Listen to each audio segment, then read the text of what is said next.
Get my bag? Yeah, get in your bag. I mean, it's only right. We are sitting next to an East Orange legend. Oh, shit. Jersey's I don't finest. even know Jersey. what East Orange is. Why you talking? Stop talking. Yeah, Hey, this I'm the, finally not alone. I'm finally not alone. Yo, he don't be doing that on his podcast. I ain't gonna lie. You don't never interrupt the intro on your shit, bro. This the Need to Know podcast. What you need to know, when you need to know, on the Need to Know podcast. We ain't intro your name out. Just pop back, homie. Yeah, we not back. Yeah.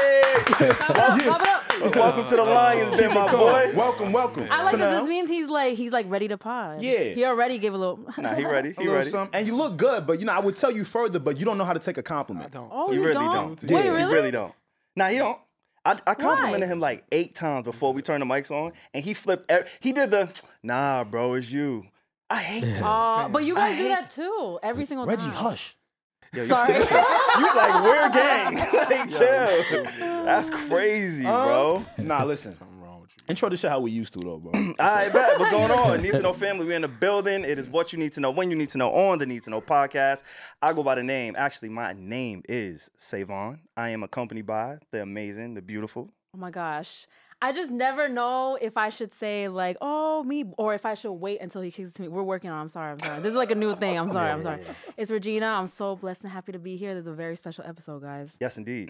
That was good. Hey, what's up, y'all? It's your boy A, a.k.a. the Paco Rabone Poppy. Never alone, always with the posse. You know what I'm saying? We in the building today. We in the building. What's wrong with your face? What you said? It's your boy A, the Paco Rabone Poppy.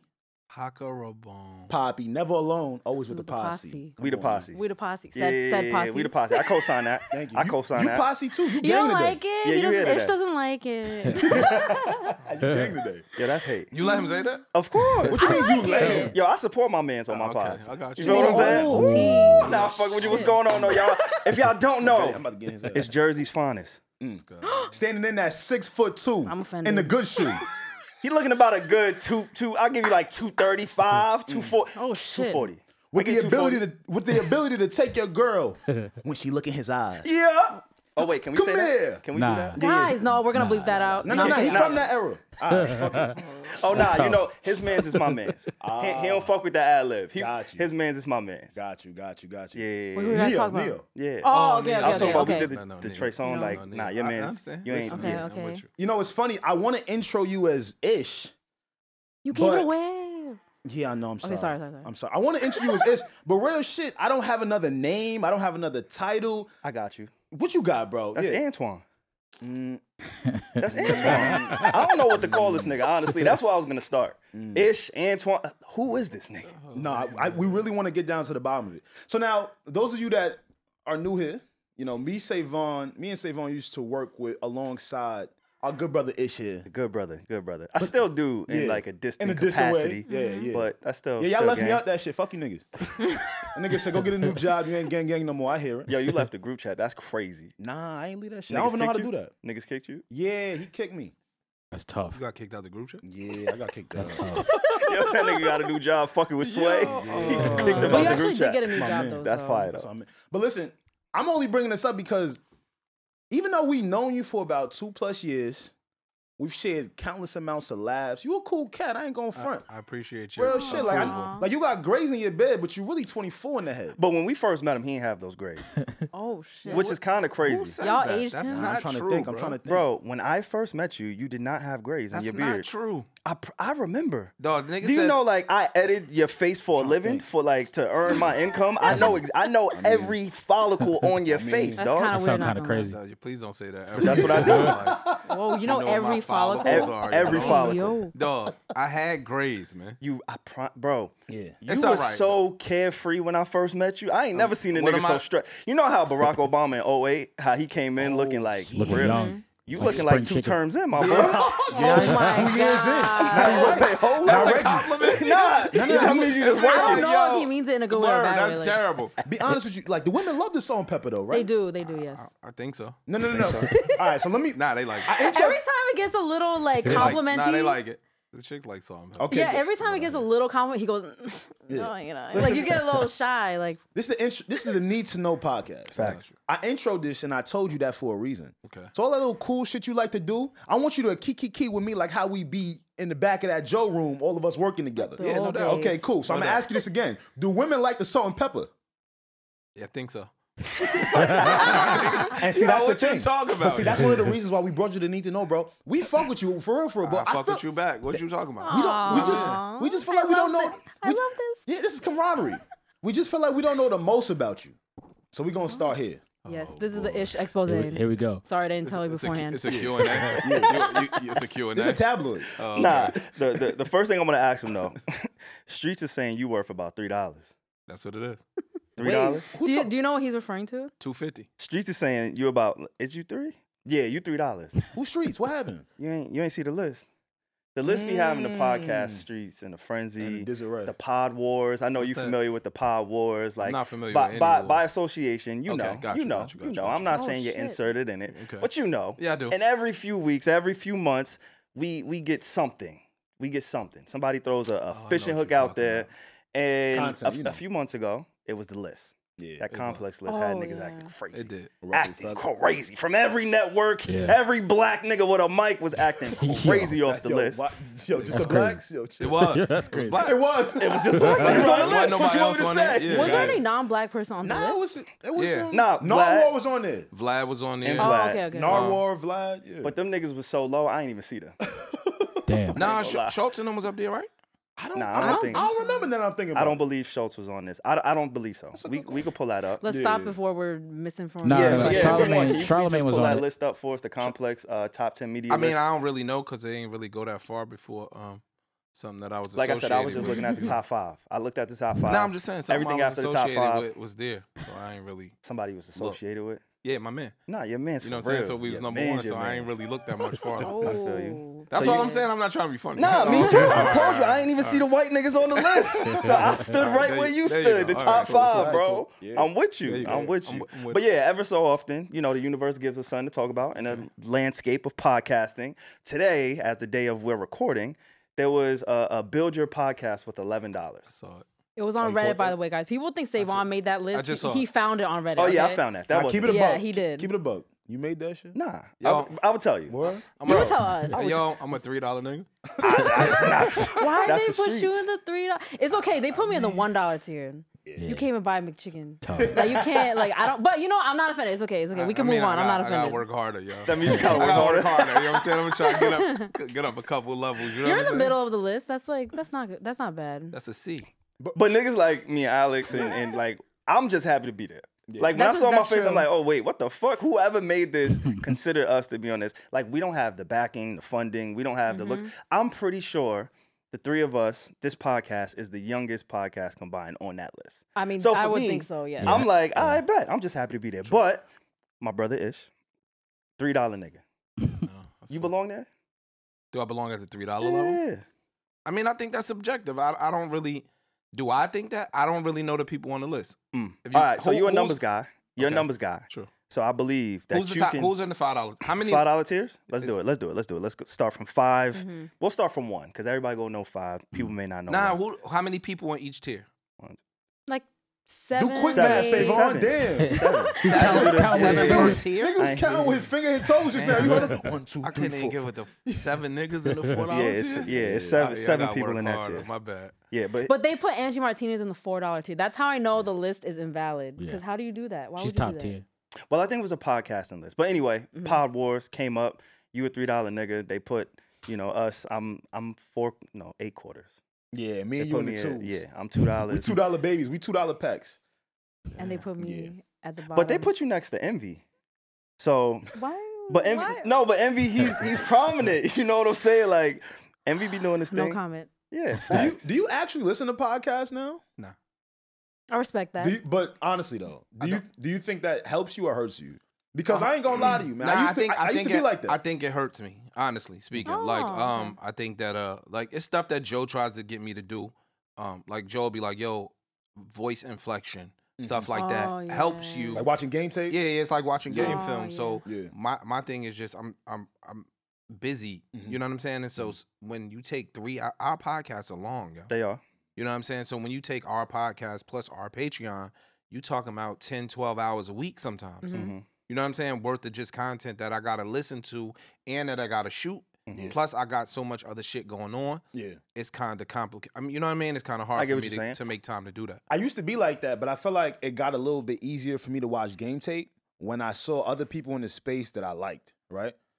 So you just want to tune in. Yeah, so it makes me want to tune in. And then subconsciously, when I watch they shit, I'll do the internal game tape like, all right, hey, inflect your voice like that, or you laughing too hard. You sound like a donkey when you laugh like that. Alex. You know what I'm saying? Do you see like? Is there any other people in the space that you listen to? I don't listen to anybody. Really? I don't listen to podcasts at all. What I need to start, what I was gonna do in the beginning, I was gonna go back and listen to the old crew from the JBP to see. You can say their name on this pod, bro. I'm not even talking about. I'm just saying now the old crew from the JBP, like to see because they had the best podcast in the world for a long period of time. That shit was on fire. I was going to look back to see what I could potentially do to add or just bring some of that, you know what I'm saying, that chemistry that they had, try and, you know, recreate that. Yeah. It helps because I joined in later. They started this like a few years ago, and I only joined in like 2 years ago, and I would watch the old episodes. It would help. I see exactly what you're saying. See what I'm saying? So how do you improve? How do you get better as a podcaster? Even if you don't listen back to yourself,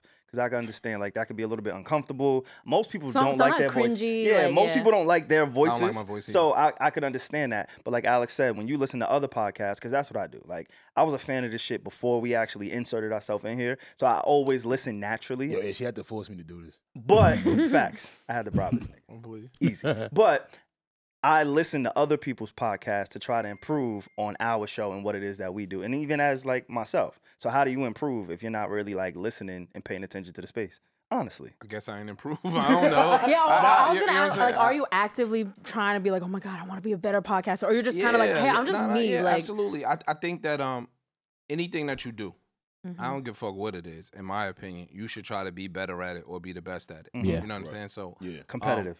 I'm competitive by nature. So I think that, and no shade to nobody else.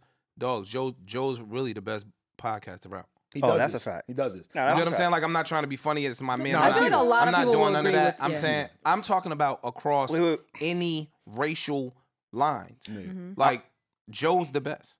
I agree. Because he's able to be vulnerable, talk about shit. Joe's witty. It's a combination. Like, Joe is a bunch of things. And this space, getting defensive and shit like that and getting mad, it doesn't really work that well. When the way he pods, most people like watching it. Yeah, like when Joe on his A, like I've seen like Rogan clips. I've seen like Rogan's Michael Jordan of this shit. You get what I'm saying? So we can't take nothing away from Joe Rogan. But what I've seen Joe do with no guests.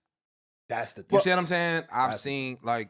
So that's the thing. Maybe we should have had a disclaimer at the top of the What's pod. up? We should have told Ish, because I'm sure when he goes to like talk to other people, he has to like sell this whole Joe is the nigga. No. You talking to niggas who was in the trenches, I'm who answering helped her question. Okay, got it. He wasn't like trying to convince. He was really like just understood. So if I gotta get watch somebody to you get a potentially improve upon what I'm doing, right, nigga, I'm standing next to somebody that's really, really, really good at this shit. Now I feel like what makes Joe really good as well is his ability to look at comments but does what he wants, right?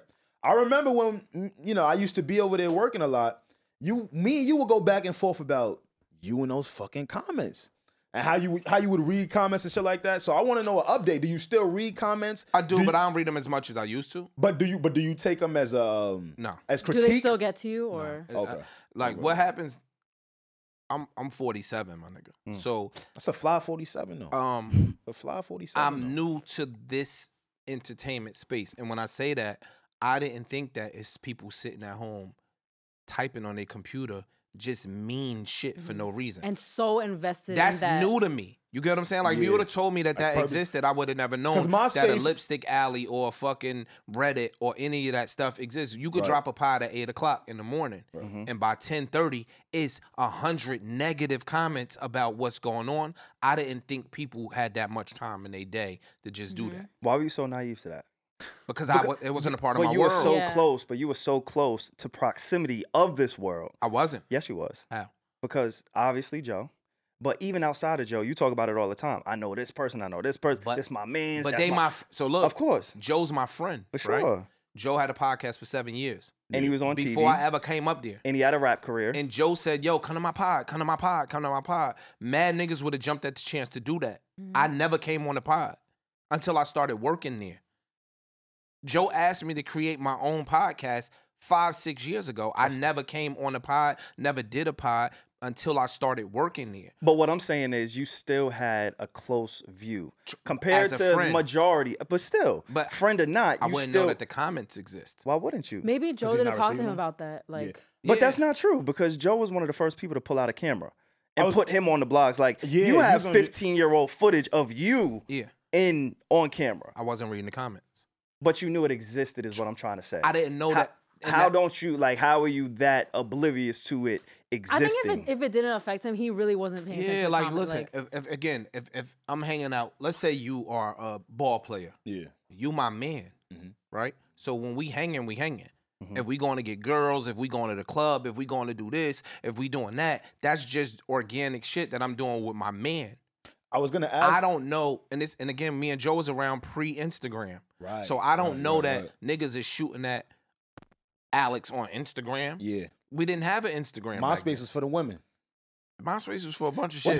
Primarily women. What was the shit you was on before, like Twitter, Instagram? MySpace. I know you was on like the chat rooms and all. No, MySpace. You ain't do like the Hotmail. Don't you? Never. Don't you get upset that they didn't tell us? Did you know that we were coding at the time on MySpace? I mean, we were way younger. Yeah, we was coding on. Yeah, but did you know at the time that's what I'm still frustrated by that MySpace, shit to this day. Black Planet, Mi Gente. Oh, you still on that shit? Nah, you still on there. Growing with a it's family. Cool? I'm saying that back then it was different. But the lipstick alleys, I didn't know that existed. Yeah. Mm-hmm. You know what I'm saying? I didn't know that niggas wake up with their sole purpose on just saying mean, negative, hurtful shit to people. I didn't know that existed. How close were you and Joe? Because I asked you this because I have friendships where I know what they do in their field, but I really don't know what they do. You feel me? And it's like, it's not until I'm seeing cats every single day, we have that type of relationship, that I'm like, oh, okay, now I'm really seeing what it takes. We'll go like brother to brother type shit. Yeah. Me and Joe used to live together for a period of time. But again, my relationship with Joe is based on Ish and Joe. It wasn't based on any outside shit. So look, I remember one day Joe was like, yo, it's different now. He said that to me, like, yo, it's different now. Because that show had just taken off to that point. I didn't know that show was as big as it was. Yeah. So when people like, yo, you crazy, you gotta know. I didn't know that, my nigga, because I'm not viewing Joe like that. Yeah, I'm viewing these niggas like, that's Joe, Mal, and Rory. I'm not looking at them like, you know what I'm saying? And that happens frequently in friendships. So now when it happens to me, I'm like, yo, this shit is mad weird. Yeah. Yeah, but by the time you got there, it was a lot different. It was super different. A lot of tension in the air. Like I said, that's when your beard was looking a little darker. When you first got there, like all the shit didn't really like. We're gonna go pull the footage. But no, for real. I really are. Because I need to know. Before we kind of speed through that, before we get to your relationship with Joe and you know how you feel about how you got inserted into the pod space, I just want to go back and talk about you. Yeah. Right? Like, obviously, you're on a huge platform. You got thrown into the fire. You didn't build the platform. You added to the platform, but you didn't help build it. So people didn't really grow with you in a way that they may have Joe and some of the older co-hosts, Rory, Mal, whoever else was over there. They had to like get to know you in reverse, kind of. Like, oh, we're introduced to you, and then try to like find out like, and we're still where getting he's to know from. you. You know what I'm saying? And Alex and I, we had the luxury of working with you, kicking it with you, you know what I'm saying? Like having a good time. Like, so we kind of know you in a different way than like the audience may. True. But even us, our stint there was fairly short with you being there. You know what I'm saying? I think I might have been there for what, maybe a year or so? Year and a half. Yeah, about a year and a half. And then Alex did about 2. And like, that's really not that much or long of a time because we was just working. We was getting to the work. We was leaving, going to parks. Like, it was just clockwork when I was there at least. So yeah, I just want to go back to you, like real estate. We could talk about real estate. We could start you being shot. How the fuck did that even happen? You know what I'm saying? Like, what is the Ish/Antoine? Yo, what the fuck is up with Ish and Antoine, by the way? Before we even get there. Nah, you know for real. That's a real question. Nah, you know the cats that, you know, had a good first name, but they wanted to be cool and use their middle name. But he got that's both. This nigga. Like, I know Antoine somebody ain't that cool. Let's keep it a buck. Nah, it's Twan. Niggas Whoa, whoa. No, not you. I'm saying you short it up. Not you, like, Twan. I'm not calling you Twan, bro. What happened? It sounded a little zesty? What happened? Twan sounded like a little flavor? Y'all niggas a little too young for In Living Color, but I remember. once In Living Color came, Twan died. Twan was over? Yeah. I see. I know a real gangster named Twan, though. That's good for him. I'm not. Good rock out, Twan. But Ant, you could have been Ant. I'm not. You got mad names, nigga. Damn. No, my name is Ish, nigga. So it's Ish. Yes, my name is Ish. All right. But you gotta be specific when you say let's what start about me? Like you gotta give me some for sure, specifics, absolutely. Like I said, going you getting shot. Let's start there. Obviously, that's really what I want to know. Jersey, getting shot and then going into real estate and then becoming a potter. Like, walk me through that whole trend. That's what it is. Those are the 3 points that I know about Ish. That is a very loose timeline. 20-something years. And you went to college. Why is that so? Like, that's fly shit. Keep going. I got shot when I was in college, asshole. No, you wasn't. I didn't know that. You got shot on the way back from Trig? Nah, be honest. Calculus, nigga. Trig was a long time ago. Anyway, you know, just being young, growing up where we grew up, you was in the streets. You know what I'm saying? And then, you know, it's one of the potential outcomes that you face when you out in the street doing street shit. Dumb shit. No. I ain't gonna let you get away with that. That's not one of the outcomes? Yes, that is an outcome. Okay. What I would like to know is what in Ish's life made him feel like he had to sell drugs. He was dealing with people that wanted to take his life. Like, when I meet you now, you're so well-spoken, so articulate. To see your transformation, I need to know, like, what the trenches really meant. Like, so why do you think that some people that might be involved in certain shit are just dodos? I don't think they're dodos. I come from that as well. You just said, yo, you're so well-spoken. You No, niggas but can conjugate a verb that do what they do. I know that, but I'll come on nigga. But you don't go on Joe's podcast and really break it. Like, they'll joke about you getting shot. Okay. When I first heard that when I was over there with you, I was genuinely concerned. You move well. You got body mobility. You don't use a shit bag. Yo, like, what's wrong with this when did guy? you get shot? Like, did you have ops? What was going on during that period of your time? I mean, it was the 90s, so it was shit was a little different. It wasn't no ops. I mean, it was ops, but it wasn't the terminology. what y'all. Yeah. You just outside and shit could go left.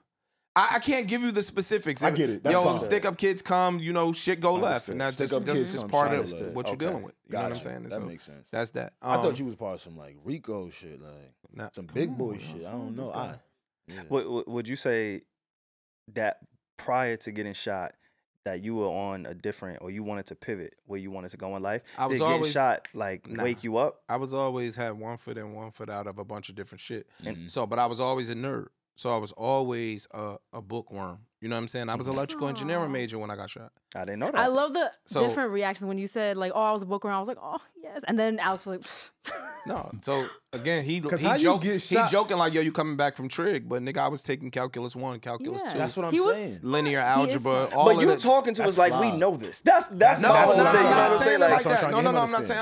I'm just saying, like, yo, dog, that's who I am as a person. Like, I'm smart. I got, because you know you were joking about me calling you a dodo bird, but when most people hear niggas back in the day got shot, most of them niggas wasn't walking out of physics.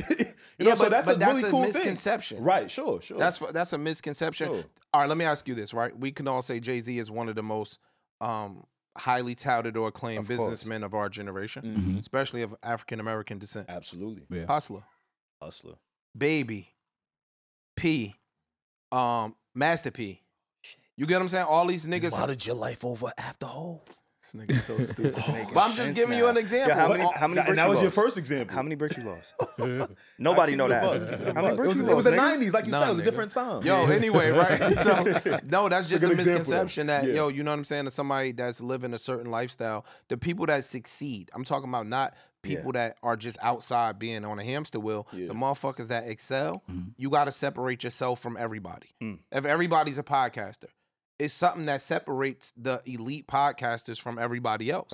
So the same thing is in a different game. I don't give a fuck if it's the stock market. I don't care if it's the drug game. Certain people are going to rise to the top. They think differently. They move differently. They assess and process information differently. So they going to shine there. But I think a lot of people would take that small nuance of, you saying, look, I was in the streets, but I was also in school. It kind of explains who you are on the pod. Yeah, you get what I'm saying? Like, when you say you're a nerd, we're like, okay, prove it. We read it all the time. Like, I'm in Reddit, I'm in the comments, I'm that guy too, he's right? Mr. So Reddit, I'm seeing all the shit. And a lot of people like, oh, it's just want to act smart. It's just want to act like this. Do they really say that? No, they be coming for his education all the time. I see where you're coming. I see like the way you're responding, because like I could tell that people say it a lot. Like that's the comment that you get a lot, and like I just don't know why. Like you're like, why? Like why do you think that? So I think that no, not why do you think that? I'm saying why do people think that? Oh, I was gonna say the Need to Know podcast. It's gonna sound ignorant, but if you on level 10, somebody else on level 6, what you saying on level 10 might go over their head. You gonna sound like a dodo to them. They gonna think you saying a bunch of bullshit. You know what I'm saying? If you wasn't so far, I would shake your hand. Yo, you so stupid, yo. But you hear what I'm saying? Like, so when you start talking about knowledge or education, a lot of the Joe Budden Podcast, a lot of their demo is 20-something years old. Nigga, I'm almost 50, so the shit that I've seen and might have forgotten, they didn't even learn yet. So when I'm talking, they gonna say, "Oh, this, he's saying some bullshit." You get what I'm saying? And like it's like, in 7 years, you'll see what I was saying. I know. I just had that conversation. 10 years, when you experience some of this other stuff, and it makes you feel that way, or it makes you assess it in that manner, then you'll understand. Did getting shot steer you away from the streets completely? No. So after getting shot, it was I'm right back in it. No, what happens is when you it's almost programming, right? Like, not to break it down too deep, but when you come from where we come from, Jay-Z. Damn, I sound like a Jay-Z. No, you really did. Like, listen, the blueprint meant something different to you. He was like the real blueprint. He took it for real. No, Jay-Z says, yo, the allure of the game keeps calling your name. Yeah. Right? That's real. He said, yo, the irony of selling drugs is sort of like you're using it. American Gangster. Right? Like, dog, when you in the street, I don't give a fuck. Niggas asked Bernie Madoff why he ain't stopped. I'm sure if Bernie got shot, he might have thought twice. You're saying he's I'm sure if he got shot, Bernie Madoff had enough money, my nigga, that the more money he got, he didn't know he had it. But again, when you get a certain level of money, you don't count it. You comparing a white collar crime to being in the streets. No, I'm not. That's what I'm saying. Comparing the mindset, the mentality. And the mentality of, yo, why are you doing what you doing? The life sometimes, like athletes, when they retire, a lot of them go through a depression because they not him no more. Trying to figure themselves out. They not him no more. Like when you go up to the club and you 8 years removed from the league, they don't just move the rope for you no more. Hit the same. It's quiet. They don't hit the same. You get what I'm saying? They don't move the rope for you no more, nigga. Like who? Young nigga don't know who Lawrence Taylor is. Right. Young nigga might not know who. He should know who that is. Not but I get what you're saying. I get what you're saying. You get a young like, nigga should know who Lawrence Taylor is. But I understand what you're saying. A young nigga don't know, especially, you know what I'm saying? So a lot of times the lifestyle that we caught up in, you just moving around. You not really taking the time to even weigh the outcomes. You're not assess. You're not assess. It's no cost risk assessment because you don't know that exists. Because it's just like the life right now. Just moving. Got it. All your friends doing certain shit. You know, you just and my friends was them. You know what I'm saying? Like, and my friends was really them. No, I wasn't him. No, you was him. I was a little nigga on the totem pole. My friends was them. You him now. Like, seriously. I got friends doing life, my nigga. Like, now, really, like, you know what I'm saying? Now is I'm not him now. I'm not him now. Wait, I have a question. So during that time in your life, like, what was your dream? Like, when you're talking about, like, oh, I was always into education. I know you're very well versed in real estate now, but, like, either your childhood or your high school, like, what do you remember your dream being? Like, what did you want to be? Or did you not find out until later? It's not something that you consciously necessarily think about when you a certain age and when you live in certain environments. You don't even really think like that. Ish, do you feel like you walked into it now? Like into your dream or into like kind of like your purpose? I get pleasure in teaching people. Right? Literally, all all jokes aside. I know. I get it's a feel good thing when you teach somebody and when you see that they grasp what you're trying to convey. And you're helping them. Dog, that shit is fly to me. So now I've been teaching people real estate shit forever. I haven't been on a big platform, but locally or people like I've been teaching them this shit forever. But you just traveled or trying to do some real estate related, right? Yeah. So whether you feel like you're not there or not, there's still people that look at you for those but that's new. That's new for you know what I'm saying? Like, that's new. Like, Yeah. 30 people in a room listening to me talk, that's some new shit. Oh, That's some wow. scary shit. Yeah. You get what I'm saying? Do you feel like the game should be sold to younger people? No. And I hate it. You hate? Do you hate it in general, like across the board? I right? hate the phrase. I Me hate too. that the game should be sold, not told. Where you think that originated from? Because you was here before me. Because you was here before. Back in the day, it's some pimp, it's probably some pimp shit. It's really probably some pimp shit. But I don't know. Yeah. I can't. But I think that, especially us as blacks, right? I think that if you selling game to somebody that's younger, that is gonna endure what you had to overcome, I think that's horrible. Absolutely. And I think that's been our biggest It is. disconnect with the music business, generation. with any entertainment business. Like, I don't understand how, if you signed a deal and you got fucked in your deal, you know you got fucked in your deal. Yeah. Would you give somebody that same exact piece of paper, but you just modify, like, yo, it's rape, steal, and pillage. Yeah. Yo, we ain't giving them a good deal. We only raping and stealing. We not pillaging. Yeah. No, nigga, it's a shitty deal. But some people execute what they're taught. So some people may not know better. True, but once you understand that it's wrong, now it's your chance to change it. If you grew up watching your mother get her ass whooped by your father, why the fuck would you beat your wife in front of your kids? Right. I think that's extreme, and I think that's different from business. Cool. You get what I'm saying? No, Like, well, no, I don't no, think you're that's right. pears, apples, oranges. If you completely grew up, different. look, you grew up, you're an artist, and you know that you sold 20 million albums. I listened to Q-Tip and them talk one time. Nigga said, yo, Lower End Theory was 3 platinum. We was sleeping on my mother's couch. We split $45,000 amongst 3 niggas. Yeah. Right? So if Q-Tip became a record executive and he was given the same deals that they got, he's a piece of shit. Because you know better. Once you can, like, yo, dog, this is wrong. I hate, if you was a bully, I mean, if you got bullied and you grew up to be a bully, you worse than the first bully. Yeah, I think it just comes down to the person, like the bully. Not everybody has that moral compass, though, to like want to help the next generation. Clearly you do. But you know how you felt when you got bullied. They do, but they just want to project that onto them because they're so angry, again, so I they think haven't healed. You use an example that's not equivalent to business. I mean, with It's I not. think Being a bully. Yo, abuse is abuse. I If get I'm it. getting abused in business or I'm getting abused mentality. in the And you're lunchroom in school, keeping- it's Yeah. the same shit. You know how it Absolutely. made you feel. For sure. Yeah. Feelings is more important than any words on a piece of paper. Yeah. You know how you felt Yeah. when these things happened to you. Yeah. So if you project that shit on somebody else, you worse than the motherfucker that did it to you. So wait, I got a question for him because let's get back to the real estate homeowners. Everybody know you got a bunch of different properties. People work for you, all that stuff. You being in a position now of being that boss, of telling people, hey, I need you here at this time. You get off at that time. I need you to do this amount of work. How do you find that balance of, yo, when I was on my come up, I probably experienced a lot of people that were a piece of shit, but they gave me a paycheck at the end of the day. You giving niggas paychecks at the end of the day. Where is that balance? How do you take yourself from that point to where you are today to still have a successful business? It start with you. Like, yo, a lot of people, just my opinion, a lot of people don't really have the ability to self-reflect. We blame somebody for everything that we go through. Message. Me and you have had this conversation when it comes to therapy. Absolutely. Right? I'm not really a fan of therapy. We're gonna get into that. Really? I'm not a fan of therapy because I think that when you have the ability, and I'm not disrespecting anybody because some people out here need help. Absolutely. Right? I'm not definitely not minimalizing that or negating the fact that some people need help.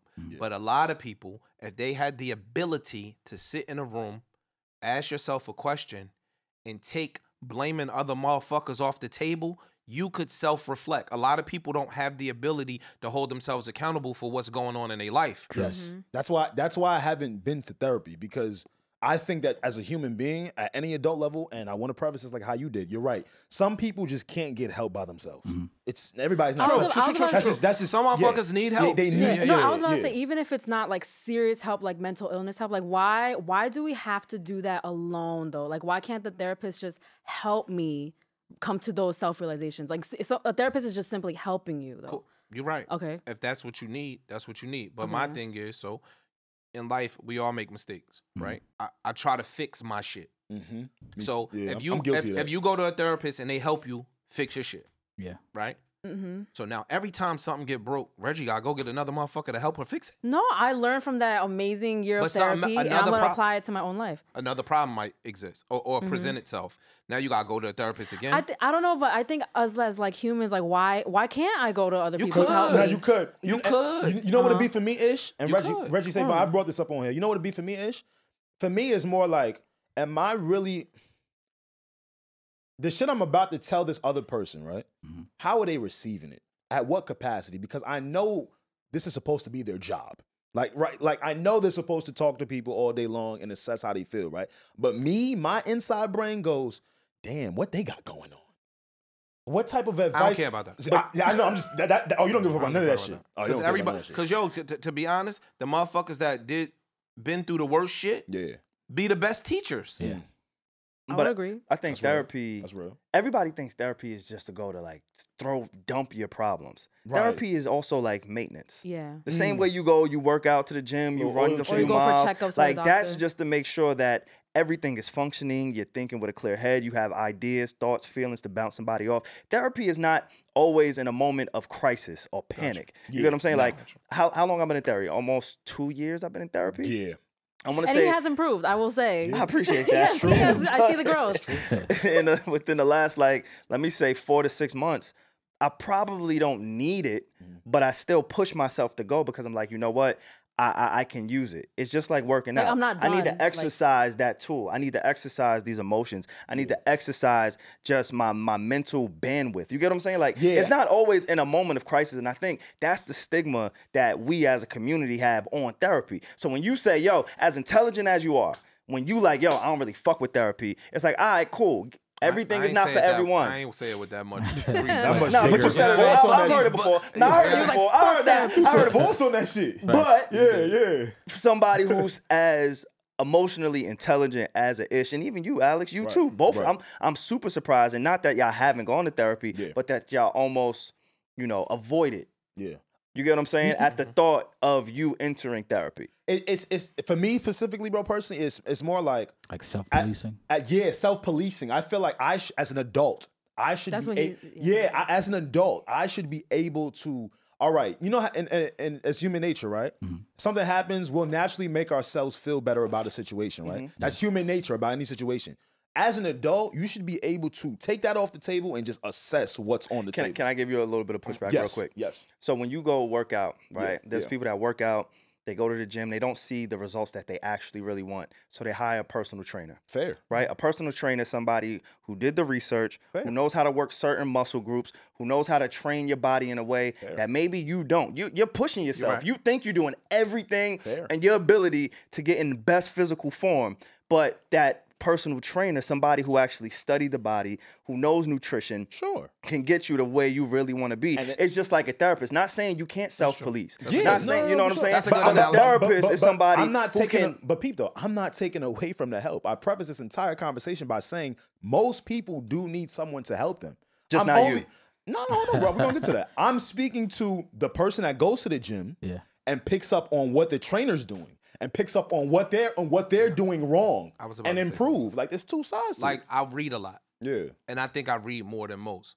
So a lot of the shit that I might say, it don't be issues. It's some shit that I learned from somebody else. And using it. You get what I'm like saying? teaching yourself through resources. So and stuff. I think that and that can be done alone. And I think that's something that we need to do more as a people.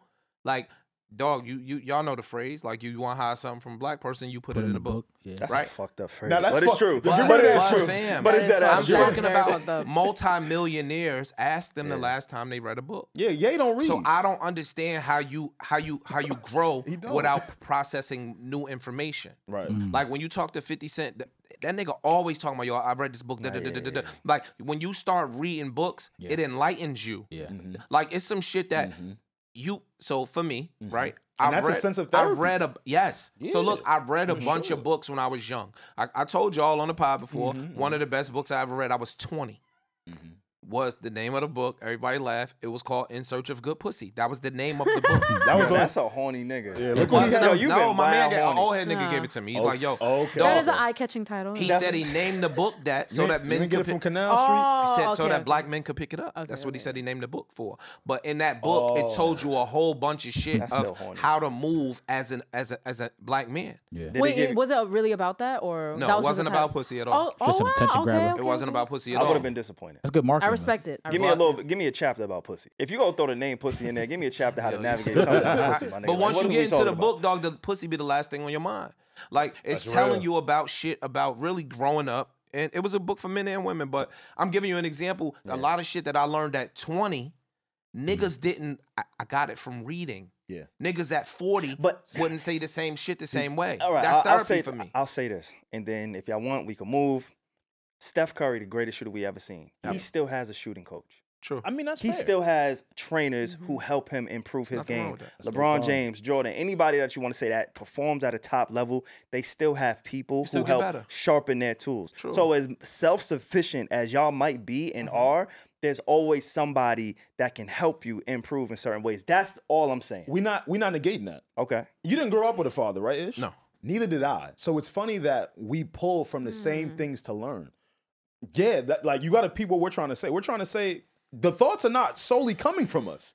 It's coming from us doing the self-reflection from things around us that we learn or we want to change or get better with. The last You book understand I what I'm read, saying? the last book I read is called 7 Black Fathers. That's the last book. 7 Black Fathers. That's the last book I read. You understand what I'm saying? So again, what he might describe in the book, I might have went through. How he talks about how he overcame an issue, I might pull from that. That's your equivalent to therapy. Yeah. Okay. You get what I'm saying? So I'm gonna let y'all get that off. I see where you guys are coming from. I see where y'all coming from. cracked you right there. So. Nah, I know. This nigga thought he was it's gonna cool. crack some No, muffins. I've been cracking your wait, muffin this whole episode. Fuck out of here. I ain't never heard you this quiet on no pod. No pod. But you know what though? Because we was talking about. Tell me about your 20s, and I want to hear about your 30s. I want to know the day-to-day lifestyle, the day-to-day basis. Do you know what the fuck I want to hear? We need to narrow down these questions for him. Y'all didn't have social media. Yeah. And this is for men and women. Like if you was had to dating, go outside. if you was dating, courting, like you really had to. And I don't think a lot of people really understand that now. How much different it was. Like, It's different. It's very different. Like you had to be outside. Very- So, dog, I don't even understand how y'all niggas move without talking on the phone. That baffles you would me. talk on the phone. I'm gonna talk. So, yeah, so we look, know. Yeah, they told me about that. Yeah. So Now, me listen, too, though. everybody Get your got a shit strength. Right? What's yours? You got to play to your strengths. The dog, the NBA niggas, they don't even have to talk. What you do? Open your eyes? Yeah. He just blinked twice. He just Niggas back start his walking eye. around like this. Yo, He looking like dirt. Look, dog, some niggas pull up in their car. You look like you on a That's their permit. thing. Some niggas be handsome, 6'9", cut But up, because- ripped up. but That's be- your thing. but- Some niggas is funny. That's their thing. But because you're a talker is why I don't believe that you be shy when you was used to date. Yeah, I back don't do that. I don't understand it. Yo, being shy don't have nothing to do with communication. That's a personality trait. I think shy is more initially, Yeah. and then once you Once- open up, he's like once this. you No, I break don't the even talk ice. to niggas. You can't bring no dude around me. I'm not really talking to no nigga like that. Yeah, he ain't talked to us for really? like the first 2 weeks. Yeah, what's up? I'm gonna Yeah, say hi, he but I'm ain't not talk- going to like the open up. first I'm 2 not weeks. going to engage. That's just I'm not doing that. The first time he spoke to me is when I bought him a Twix. That's how I knew this nigga was wild childish. Yo, I ain't never seen a grown man having over some fucking candy, bro. You know what I'm saying? He was So- like, yo, sneak me the candy. So, yo, my dog. Oh, that was a little bonding moment. I'm not talking to no strangers. So Like, you was really? you was always into candy as well, huh? what? Nick, let me tell you That's something. my bro. vice. When you gonna grow out of that? I'm getting it. No, you're not. Yeah, where's Vaughn? No, you're I'm not. getting it. You know what? We did go to the corner store. I thought he was gonna cop some shit. He looked at the healthy candy. Get out of Ooh, here. You know wait, what I'm what's the saying? healthy Nah, I He want ain't some go to the candy. M&Ms. I He want some has some candy right now. It ain't healthy. Fuck. Right, it ain't no healthy That shit is. Candy is not healthy. It's all sugar. It was the protein shit. He brought the protein M&Ms. I got some hot shoes in my pocket. This nigga is a little ass You're a kid. Not bad, Yo, not bad, not but bad. You're a child, bro. No, but I just how you grow up. Like I don't understand how y'all really communicate. Like y'all be texting. You can't. But see, but you Pete- can't poly off a text. I can't feel your I feel energy like off people the text. can though. Talk to me. It's You just can feel my different. energy. We're still having conversation. I once. You can My feel nigga, I energy. could say something that you could take the wrong way. No, for sure. Not just through text, but I think it's a little bit of everything. And it's weird because this is where the generation gap is going to show itself. Because we could text, but you can also see how I move on social media, how I move. Like, again, I'm not saying it's valid. I'm not saying it's valid. I'm not saying it's valid. I'm with you, bro. Okay. I'm with you. I know you about to give me the old ass stuff. Before you get there, my boy. You think this nigga's the moral majority online? He posting all this Gandhi shit. He posting all.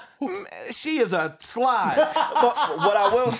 I agree. Your social media persona could be completely different. But you think this nigga rich? He live in his mother attic. I'm gonna shoot us some bail because we do have a podcast. Yeah. So people kind of get to listen to us a little bit different compared to like a random nigga. You know what I'm saying? So I can't speak from that perspective. I can speak from our perspective because it's like, all right, there's been mad times people be like, yo, I just fuck with your thoughts, how you think, how you move, your work ethic, and they can kind of see that through. You know what I'm saying? Like, nigga, I started out as a fucking intern. Got you. You get what I'm saying? So for somebody to go from there to where we're trying to go, it's like, oh shit, there's something about him or them, what they're doing that's working. So I can't even really argue how niggas just be talking to women and not really, you know, put themselves out there. I understand. So I'm with you, OG. Look what you did. You cracked my muffin without even cracking my muffin. That's crazy. I did. You did that shit. This guy's a fucking idiot. You did that shit. Nah, I just I be feeling for y'all. What specific? For them. People, not for us. Hear me out. I was gonna give you the scenario, right? I told this to a young lady before. You ready? One day, you know, I had a very busy day. It was just shit going on, but I was being communicative, like, yo, I ain't gonna front, it's gonna be one of those days, right? And then at the end of that night, she was hitting me like, you know, you always got your phone on you, but you can't this and that. I want you to speak to not having a cell phone all day long in the 90s. Or not even having a beeper, even before the beeper came. I want you to speak on how the day-to-day relationship would go. Like, because you know now, we got text messages. We got we got FaceTime. We have all of these means of communications that might make people feel like if you don't use them all the time, that you don't fuck with them. Do you feel like the new tech is confusing us on how we communicate? Nah, because that's all y'all know. Y'all ain't never see the other side. You get what I'm saying? Like, y'all ain't had to go to a payphone and put quarters in that shit and call somebody. Yeah, y'all never had to deal with that. But the love didn't change with y'all. Even if you spoke to your girlfriend, like how frequently you spoke to your girl back in 92-ish during the day on the head? Throughout the day? Yeah, throughout the day. In 92. That nigga I was in high school. He started thinking about high school. I was in high school. Give me when you was, you know what I'm saying, you was getting there, but the cell phone wasn't out yet. You know what I'm saying? That means of communication. You didn't like that. Like you but once you got home, the onus was on you to communicate with your chick. If we really being honest, yeah. Ish don't be talking to nobody. He got an Android. Nah, that ass. It's like he's still living like it's in the 90s, my boy. Like, yo, dog, nobody respect the green bubble, bro. Nobody. I don't respect the Android, but I'm saying I respect like not having to talk to people all day. Like I respect that. Yeah, how many times you get left on red with your green bubble? Niggas don't respond to you. Niggas don't respond to you. Real talk. Let's tell the truth here. Why do you prefer? It's a better phone. You ain't let me finish. Oh, we're gonna do this? Yeah, we are gonna. It's better. Bro, we don't better. gotta do this with this. No, we're doing this. We really don't. We really don't. Ask the tech niggas. So why you got Apple Music now? What you like? What do you do? Would I have to use Google Play if I wanted? Like, how does it work? Like, don't you feel like the Apple phones are more central? Apple Music on my Android. Oh, you don't hear how that's fucked up? You don't hear how that's fucked up? I didn't know that was like possible. So let me ask y'all a question. Don't. We could get in and out of this, right? Yeah. Let me ask you a question. Y'all fuck with a phone because it's popular. Because it's convenient. Convenience, I think, is number one. I don't understand that. It's not because popular, I don't have other Mac products. Okay, every time I had an Android phone, the shit would get a virus. Your phone never got no fucking virus, nigga. I had the HTC. I don't know. He used to work at T-Mobile. He used to work at T-Mobile. He know. What I'm saying is this, dog. I don't have Mac products. So if you don't have all Mac products, where's the convenience in having an iPhone? The convenience is 80 to 90% of the world has this one phone that's compatible with everything. The numbers on that But side. that's why he's saying it's popular. I'm just freestyling the numbers. 80 to 90 niggas I know. No, fuck that. So what's the 95% of the people I know has an iPhone. Yeah. What's the 95 and you are in that 5% and my grandparents. So you and my grandparents don't have iPhones. So you and I can't communicate because you got an iPhone and I got an Android? I don't really want to talk to you because you got an Android. But that doesn't speak to your convenience. I don't really point. feel like I want to like wait for the that green don't speak text. to your convenience. I will speak to this though. Apple knows. I can't send you pictures. Yes, you can. You gotta load pictures, my nigga. This shit don't just drop in the cloud. But I also feel like Apple does a very good way of tricking Apple users, right? The green text bubble we all complain about so much. Apple has this way of making this green so uncomfortable to look at and view. I think that's what I was thinking about this shit. Stupid. No, real shit. And I think that's I have both phones. Y'all know I have both phones. Yeah, but you don't answer none. Yeah, when we were trying to get in touch with you, Alex was like, okay, let me hit his other phone. Yeah, I know. I left the voicemail. Dog, I have both phones. But you got both numbers? I only got one. Yeah, nah, that ain't your man. Like, that's my man. That's my man. Yo, dog. You don't see how he got me on his shirt? Stupid, Look, yo. Alexander, that's me on his shirt. Oh That's my what you God. do a lot. See, that's why the old crew, them niggas, not me. They might embrace the nigga a little bit more than the old niggas. You know what I mean? Like, Can we stay I'm right just there? saying. Let's Can we do stay? it. Because I want to go into real estate, but I also want to ask you this, right? Because we used to discuss a lot, and I really do miss you. It's good to see you, gang. Aw. How did you feel? This is my man, like, word. When you and Ice joined the podcast, right? You guys brought this new style of the pod, right? Very different from the old style, right? Mm-hmm. But I seen a lot of people get into, it's turned to an old pod, and that's an old pod. How did that affect you? Did that bother you? Nah. I embrace who I am. I'm not what I think that I can't speak for Ice. I think myself. I've known Mal a long time. And I didn't know Rory as much. Right. I think that and just overall in podcasting, let's take them out of it. I think that to make a good podcaster, you gotta be diverse. Right? Mm-hmm. You have to be able, and this is where Rogan wins, because Joe Rogan will get a motherfucker on there that's a pilot. Yeah. And I don't know how he do it, but he'll engulf himself in aeronautics. Yeah. So when the pilot come up there, they really talking like Joe Rogan was up under some engines of some airplane. Wow. That's called producing. Right? Cool. Then he'll get a motherfucker that's a zookeeper on the show. And he'll jump into that shit as if he grew up fucking with animals his whole life. Right? So I think that diversity lends its hand to conversations. When you aren't as diverse, you are closed off about what you could talk about. Right. So I think that when I came on the podcast, it opened up what we could talk about because I had been through more shit and I had experienced more shit than some of the other co-hosts. No shot at them at all. No shot. Like, just I'm a parent. No, that sound like a shot. No, it's life shit. I'm gonna hold my niggas down because I was there for that. It's life shit. No, we all live different lives. I'm a parent. Understand. Right? I understand the differences. I had long-term relationships. For sure. I worked in corporate America before. I was self-employed before. I've been to college. I can lend to a whole bunch of different topics that some people might not have been able to lend conversations to. So now I think we could go broader than just jokes. We could literally talk about, I remember one of the first episodes when we came on, we had a long ass thing about postpartum depression. I remember that. You couldn't have that conversation with the other cast because they didn't have kids. But what about some of the conversations that they could have that maybe you couldn't have? True. It's nothing wrong. Like, it works both ways. And that's why I'm saying it's not a shot. I'm saying that, I'm not saying that they were deficient.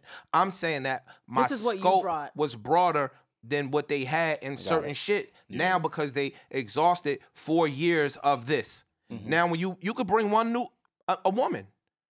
You could bring a woman on that's gonna lend a fresh new perspective that we can't talk about as men.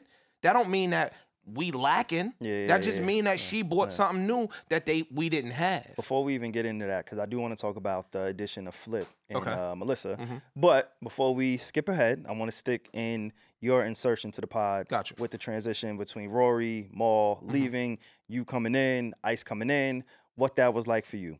For me, for Alex, I'm sure whatever, we'll just keep it me and Alex. Yeah. We didn't know what the fuck was going on. Me either. Of course. But of course. We didn't know what was going on before you showed up. Yeah. I believe you. We was like, what the fuck is happening? Yeah. It was a lot happening. I couldn't get no tea. They're like, Regina, we don't know. No, again, when we first came on the pod, it was a favor to Joe. You get what I'm saying? Understood. Like, yo, he said he was going through some shit, boom. Again, Joe had been asking me to come on his podcast for a very long time. Y'all know he used to call me on the phone. Yeah. From the pod. You get what I'm saying? I didn't know that. Yeah.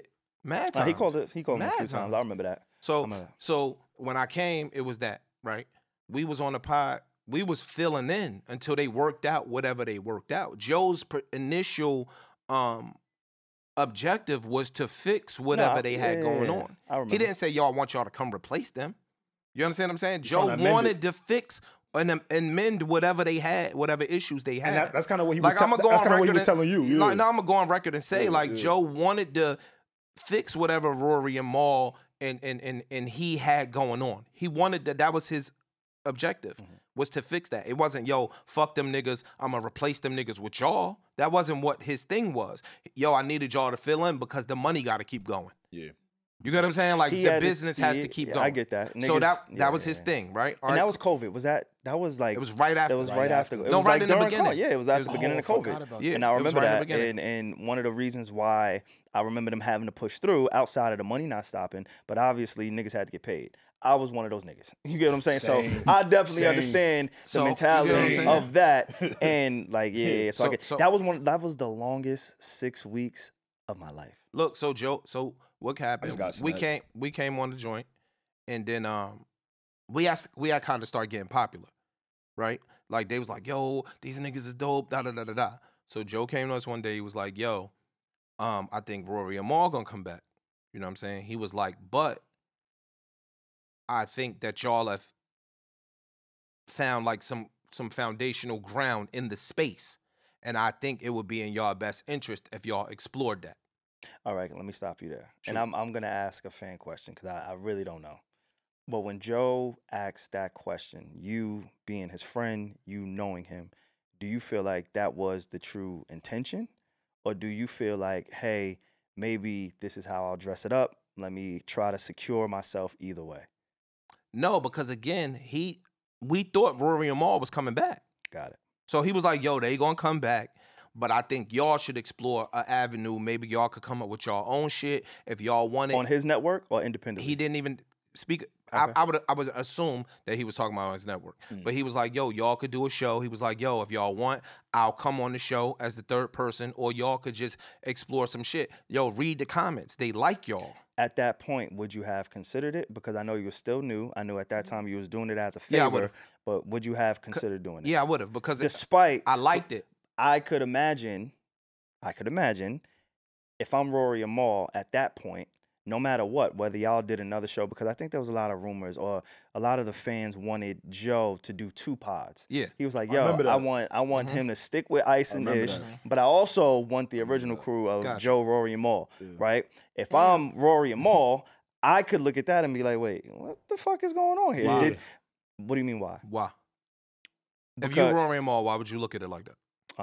If I'm myself, let me not say if I'm Rory Mal. Yeah. If I'm myself, if I'm that like if you would have brought in another producer at that time, Joe was building a network, right? He had a ton of different shows, and I was the point on all of those shows, meaning I was uploading, distributing, writing all the descriptions, help whatever he needed me to do for the network at that time, I was there. However many days he needed, boom. Had he brought somebody else in during circumstances where maybe him and I may have not been on the best terms, but then I come back and there's somebody else, I may have felt like, damn, does he truly believe in me? Does he really fuck with me? Am I super replaced? But again, I can't speak for those guys. Why do you think it's apples and oranges? Because SaVon is saying like, yo, that's his job. Your job is to get on the mics with Joe. His job was, I'm producing for all of these shows. In Joe's owning a network, Joe's job is to put out shows. If I'm fucking Dick Wolf and I got Law and Order over here and I got CSI over here, they not beefing. It's 2 separate shows. LLIC. You get what I'm saying? They 2 separate shows. I'm now fulfilling more requests from the network subscribers. But what I'll say to that is that's true. But the inception of your show happened in a tumultuous time. It did. When me and my crew, the original crew, was going through some shit. Had the Ice-ish Joe podcast been a thought, been a work in progress prior to the friction, I think that's a little bit different. There's a different argument there. It is a different argument, but I'm saying that for me, I can speak for me. If my check was the same, I wouldn't have give a fuck what them niggas was doing over there. Because again, I think that Ice and myself had totally different content than Rory and Mal. So it wouldn't have stopped their flow. But you would have never known anything about the content had we not gone through what we gone through. You wouldn't, was not in place. And again, I'm just speaking hypothetically. Look, some of the greatest things come from turmoil. Some of the greatest things come from chaos. Yeah. You get what I'm saying? Like, all right, so you don't get a phoenix without the motherfucking ashes. Like some shit come from that. So had the Bionic 6. That's what y'all are right now, right? We threw on Melyssa. We threw on QueenzFlip. That's I fuck with Flip too. I never met that nigga. fuck with Flip. That's my man. Tell Like that I nigga I fuck said with what that up, nigga. what? Flip. I ain't gonna lie. Like my man.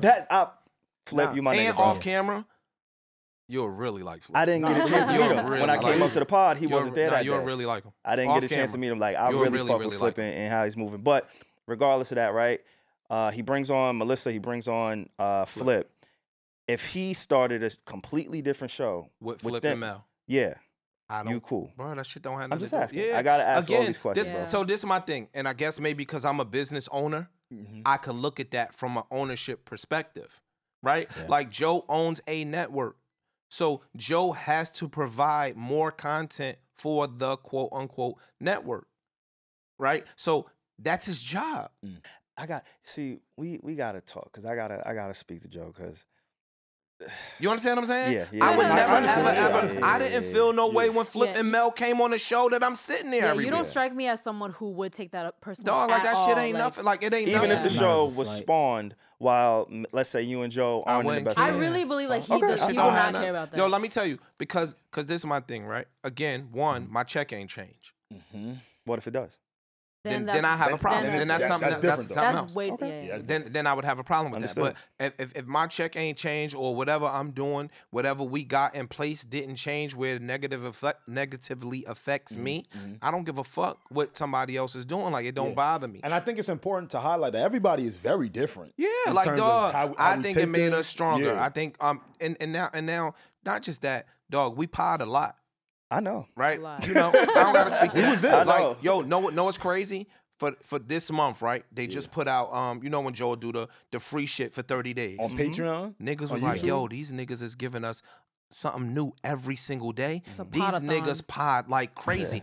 People in Y'all the fucked main the market up for niggas like us. Yo, people in I the ain't gonna main lie. look, Yeah. They fucked the whole market up My for nigga. niggas who. Yeah, now I gotta come in on a Like, fucking Saturday. I have people a in the budget. mainstream don't know how much we pod that only watch YouTube. Do you feel like you guys are battling yourself in terms of content, right? Because I feel like when Yeah. you get to a place Sometimes. where you're dropping so much content, it might look like you're not dropping as much because you're so used to the output. sometimes. Is that what it feels like right now? So what happens is I think we pod so much that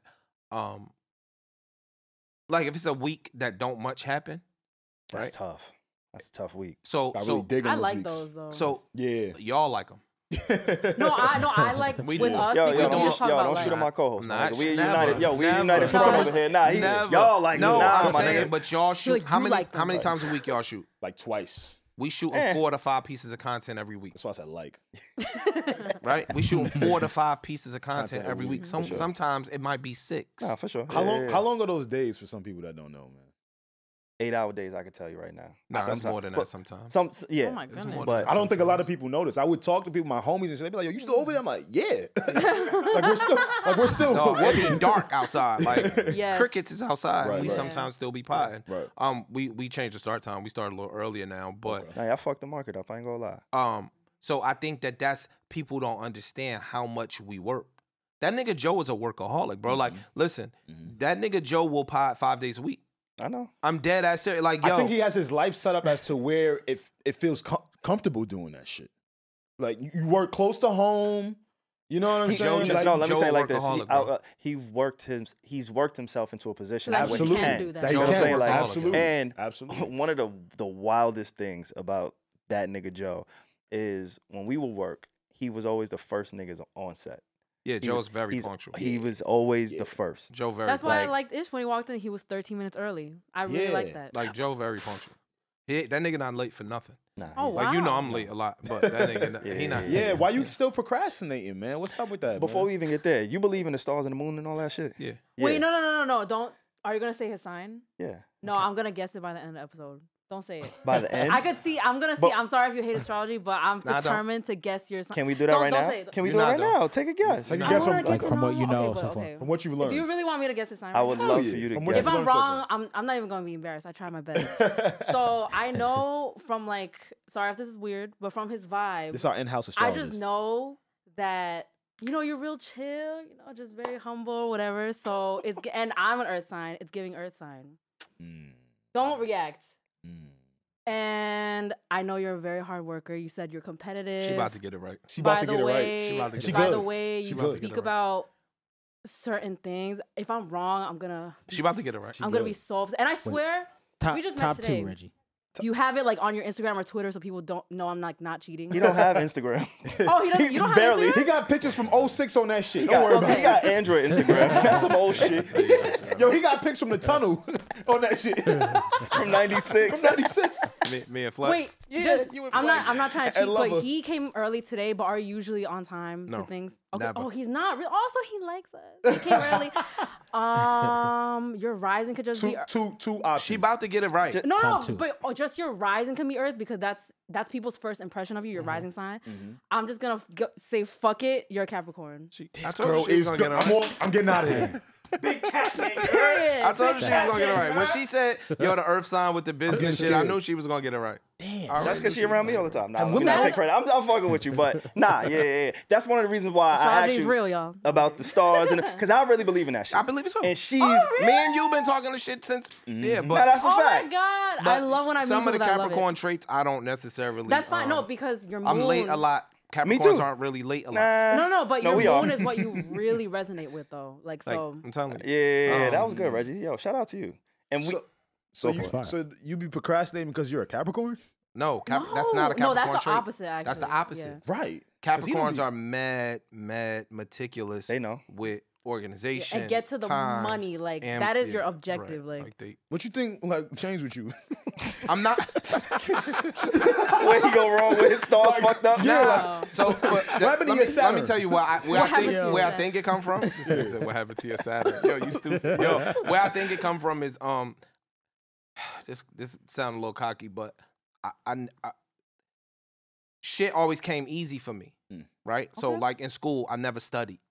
It just came easy. Like so I could cram or I could do some shit at the very last minute. Are you a crammer too, right? Yeah, Right? I me could too. do some shit Yeah. at the very last minute, and and it it worked out always for you. worked. Me It too. worked. Okay. Yeah. You hear what I'm saying? Even today, like shit always just God is my man, and you know what I'm saying. He just look out for me. So Well, you don't got a pops. That's your pops. yeah, so that's what happens, and I think that's Yeah. a bad Real. thing because when you wait to the last minute, but it works out, You keep doing it. you keep doing it. And there's no. And sense I'm of talking about urgency. since I was a kid. It just Yeah. so we a lot of lessons it's we like a learn reward. and habits we build in school. Yeah. And school was easy for me, so it was just a lot of those habits come from You that. just always been him. No, That's what I'm Period. getting. No, I'm a Capricorn too, bro. Like I claim that shit too. That's how. Capricorn is like the best. Not to. I know he's gonna get gassed, up, but OD. Capricorn is really the best sign. don't say it. I'm so serious. Thank I you. They appreciate good it. people. Nah, on that yo. front. Two bad things though. Let me hear it. Capricorns. Yeah. Capricorn's mad moody. I'm not though, Oh, say but they more. mad moody. Oh shit. I'm moody, y'all. Yeah. Yes. Capricorns be mad moody. Yes. Yeah. I ain't know that. Capricorns be mad moody. Mad. Like just for nothing. You'll be like, yo, what's wrong? Nothing. Nothing. But don't nothing really be wrong.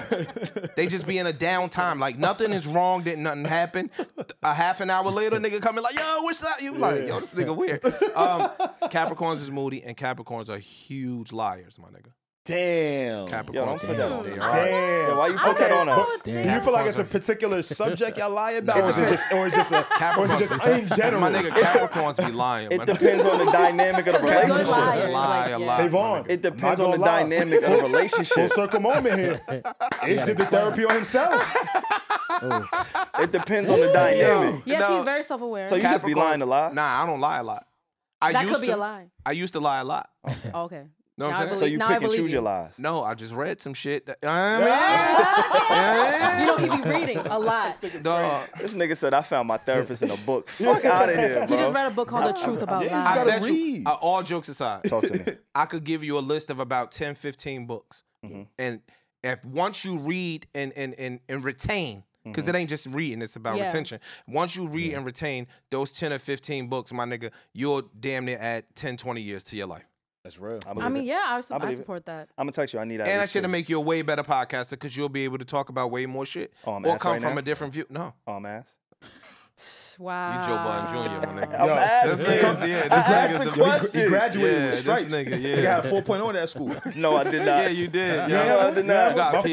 PhD. My fault. He ain't Yo. finished. He ain't finished in school. Oh Yo. my god. Wait, I swear we can move on after Nah, this. keep But going. do you Nah, have yeah. a love interest in your life? Yeah. What's her sign? I swear I'm not gonna Shit, elaborate. Leo. Wow, interesting. Okay. What do you? What's I love interesting? Leos. I'm Yeah. Leo rising. But I wanna know the they're the combi- sun. They're the sun. They're literally the Yeah. sun. But what do you see in the combination, Reggie? Yeah, you're the astrologer here. I don't want to bore you guys. It ain't. Is she like fiery, feisty? The main. What? That makes no sense. I don't do that. What you mean? She's a Leo. Real pop about to start. It's time to pod, nigga. Real pop about to start. Nah, I'm playing. You don't think she's a sun? You don't think she's vibrant? No, she is. What you mean you don't do that, King? Wow. What do you do? Look at you trying to lead me down the plank. What do you do? You turn. Yo. Nah. Wow, you really up. like, I don't do that. Nah, tell it. You be acting like a man, right? I am. You running that look. Yeah. You niggas ain't setting me up. Nah, real talk though. You feel like, because the first time I met you, bro, I ain't gonna lie. Like, I'm not saying that you're one to hide your words, but I realized the change in what you spoke about and how you spoke about it once you started to see like the reaction from people. Do you feel like that has done like a permanent thing on you now in terms of what you speak about? Because there's ways to talk. I say this all the time. There's ways to speak about everything. It's just how you say it. That's real. true. You know what I didn't understand was again the media space. I just didn't understand that know what I didn't understand either, and Joe told me this because Joe's my friend. No, I was telling you that. Yeah. Joe's like, dog, you don't realize that this show is something different. You get what I'm saying? Like, I didn't know the reach of the Joe Budden. My nigga, I went to the Cayman Islands. Nigga came out. This is a true story. Oh, my God, wow. Yo, dog, I was coming out the restaurant, and this nigga was like, I'm like, pardon me, gentlemen. Like, dudes was standing in front of the door. So I'm like, pardon me. And I walked out, and the dude shook my hand. He's like, what's up? And nigga just held my hand. He had to make sure it was you. My nigga, no. I locked my foot. I done squared my body up. This nigga won't let me go. He loves you. He like, yo. Oh, shit. Nigga start jumping up and down. My nigga like, yo, I don't fanboy out. Yo, can I get a picture? Like, that's real. I didn't understand how wide the Joe Budden podcast was and the reach. Like, you know what I'm saying? So you will modify some of the shit you saying because in the beginning you think you just in the barbershop kicking it with your niggas. That ain't the case. Yeah. That's not the case. But you want to know why I fuck with you though? When you do meet normal people, you do kick it like you. Yeah, I kick it just like that. I'm the same way. When I kick it like that. But like, now it's more. So now I'm on a platform where millions of people see you every week. Yeah, it's money attached to that. It's potential. It's potential moves that could be made from that. So what you don't want to do is pigeonhole yourself to a place over here where somebody put you in a box because I'm bigger than that. You get what I'm saying? So like I need to work on bitch. I say bitch a lot. I say nigga a lot. So when somebody might want to come throw a couple $1 million behind you, but you constantly calling women's bitches, the CEO might be a woman that thinks that you're a misogynist. You not. That's just how we kick it. That's how you came out. You don't think you're a misogynist? Why they keep joking with you like that? Man? I see a lot of narrative, that, but I'm far from. Why is that a narrative? I think it's a narrative because Ish, and correct me if I'm wrong, you just come from a different era. Nah, it's not that. All right, so what is it? If we call somebody out, right? Yeah. I'm gonna take it off of women and men, so we might could get an understanding. There we go. Yeah.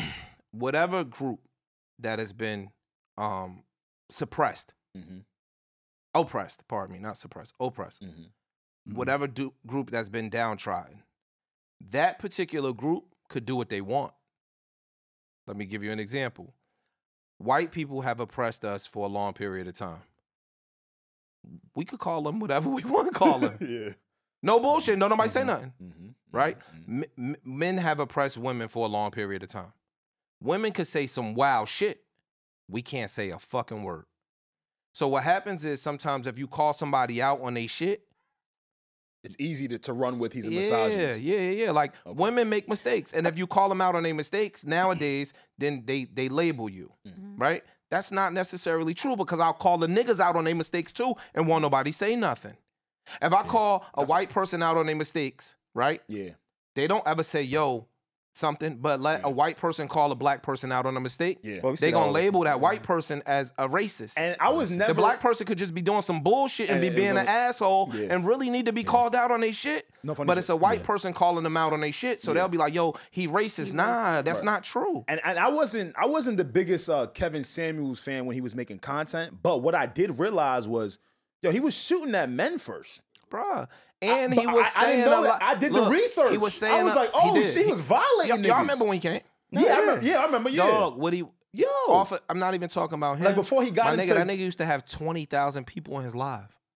At one time. You was one of them. 90% of them. Well, I ain't gonna say 90 because I don't know his demo. I mean, I don't know his analytics. You Capricorns in these numbers. I wasn't in his shit. Fam, we just be throwing shit out there. Women were the majority in his lives. And women used to be like, yo, he helped me with a better relationship with my kid. Yeah. He helped me in my marriage. He helped me do this. He helped me do that. Because they was open-minded enough to receive the information that he was trying to convey. What was it about him that made you a fan? Because it's documented that you fucked with Kevin Samuels. I think that he was a person that was saying shit that a lot of us wish that we could say on a public platform. Yo, dog, it's men running around in these barbershops and we talk about this stuff. I'll tell Mel's on the show, right? Shout out to Mel. We love Mel, Big right? Shout out to Mel. I love Mel. And Mel, not too much on Mel. Look, it's 4 or 5 niggas in here that could be talking to Mel about a specific topic. That's a lot of energy. Ish, Ice, Flip, Corey. That's Parks. 5 dudes. And Parks. That's 6 dudes. Pardon me, Parks. That's 6 dudes. We could tell Mel, yo, nah, that's this. You know, she'll tell us no. So you listening to 6 dudes tell you like this may be it. But Mel sometimes will fight and fight and fight to say, no, that's not it.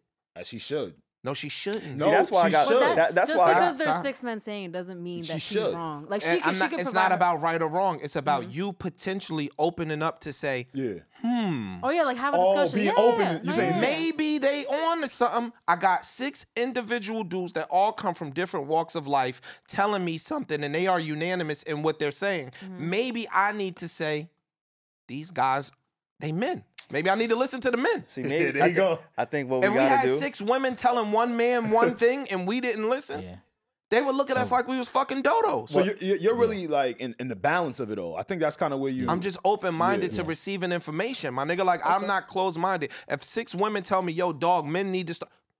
Oh, man. Look, I promise you. Nah, you good people. As a 20-year-old, I had mad platonic female friends. I listened to them. Yeah. That made me better in my relationships with women that I was trying to fuck because I was listening to them tell me how to fuck. Knew the game. Knew some of the game. I'm listening to the women tell me what the fuck these niggas is doing wrong. Right. So now I'm going to listen to them. I'm going to take it in and I'm going to flip the word. You know what I mean? Now I see what you're saying though. You're saying who better to tell you about some man shit than if you... I tell girls like, yo, who better to tell some women need the than a big woman? brother. Right. You need a big brother that been around the block a bunch of times. And he can hit you the game. Know the girls that don't be falling for the bullshit? The ones that had big brothers that heard they big brothers lying to chicks on the phone. The ones that had a father that was sitting them down telling them all of the game. Them be the sharpest chicks. Facts. Yeah. The girls that be getting lied to, that be getting the game ran on them, be the ones that be, oh no, my man wouldn't never do that. Word? Watch this. Okay. Nigga turning to Usher. Nigga turning to Usher. Exactly. Yeah. You get what I'm saying? So right. that's my thing. Like a lot of times if you just pointing out something wrong that somebody doing, that don't make you a misogynist, my nigga. Nowadays, we have to suppress our voices. Yeah. And I do hate that we can't just have, you know what I hate these days? That we just can't have dialogue without anybody getting too defensive. Without somebody getting defensive. Yeah, and because it's just like that's social media. Especially it's not like, because if you listen to where I'm coming from, I'm not trying to offend. I'm just trying to give perspective on shit. And this is men, women, whatever, like races, just in races, this is anything. Sex, my maturity, yes, maturity, Pierre. Yeah, Monique, the comedian Monique. Monique does a whole 45 minutes on skinny bitches. Yeah, a skinny woman could never. You don't think so? Even if she was a comedian, though? Never. Really? She would be black. Nigga, they would cancel her ass. You think so? Depending on the content. That's body shaming. We're going to see what happened to Lizzo, though. Depending on the content. Bro, that's body shaming. No, I get you. I think there's a way she in comedy cracks to go on about skinny bitches. She don't pull no punches. You know why? Because the heavier women have been the oppressed. The oppressed can say whatever they want to say. Understood. Yeah. You get what I'm saying? Understood. Yeah, so we could take it off of race. We could take it off of gender. Sure. The oppressed people can say whatever they want to say.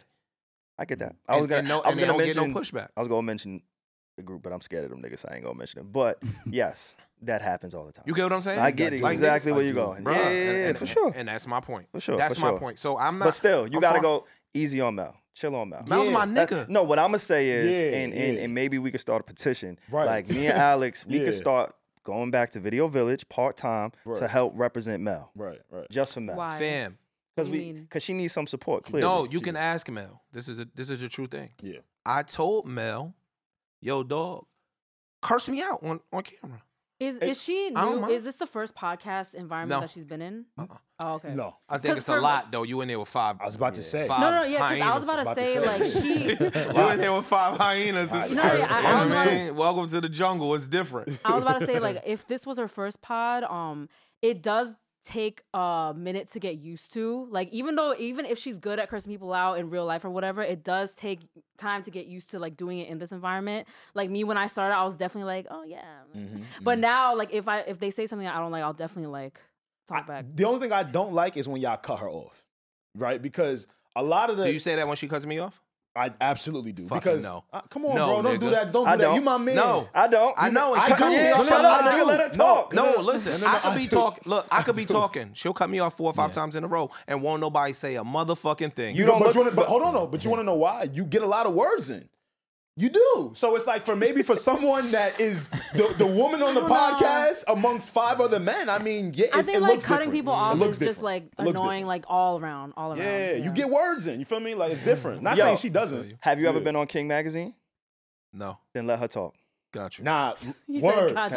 You ever been on Vibe? How many? Yeah. No. Wait, what? Yeah. Was that shit you was just on though? Yeah. Double XL? Double XL. You was on Double X. Double XL. Oh, whoa. I wasn't on that. He was on The Source. You was on The Source. That's what it was. You was on all them shit, but you wasn't on King. You know, she a journalist. She knows what's going on, so don't lie. I worked at The Source. I know a lot of niggas who did biz, and Mel helped them out. I heard. So that's what I'm saying. My man told me that. When she talk, nigga, Some of your faves. keep quiet, my boy. Yeah, all that rap you used to do early 2000s, nigga.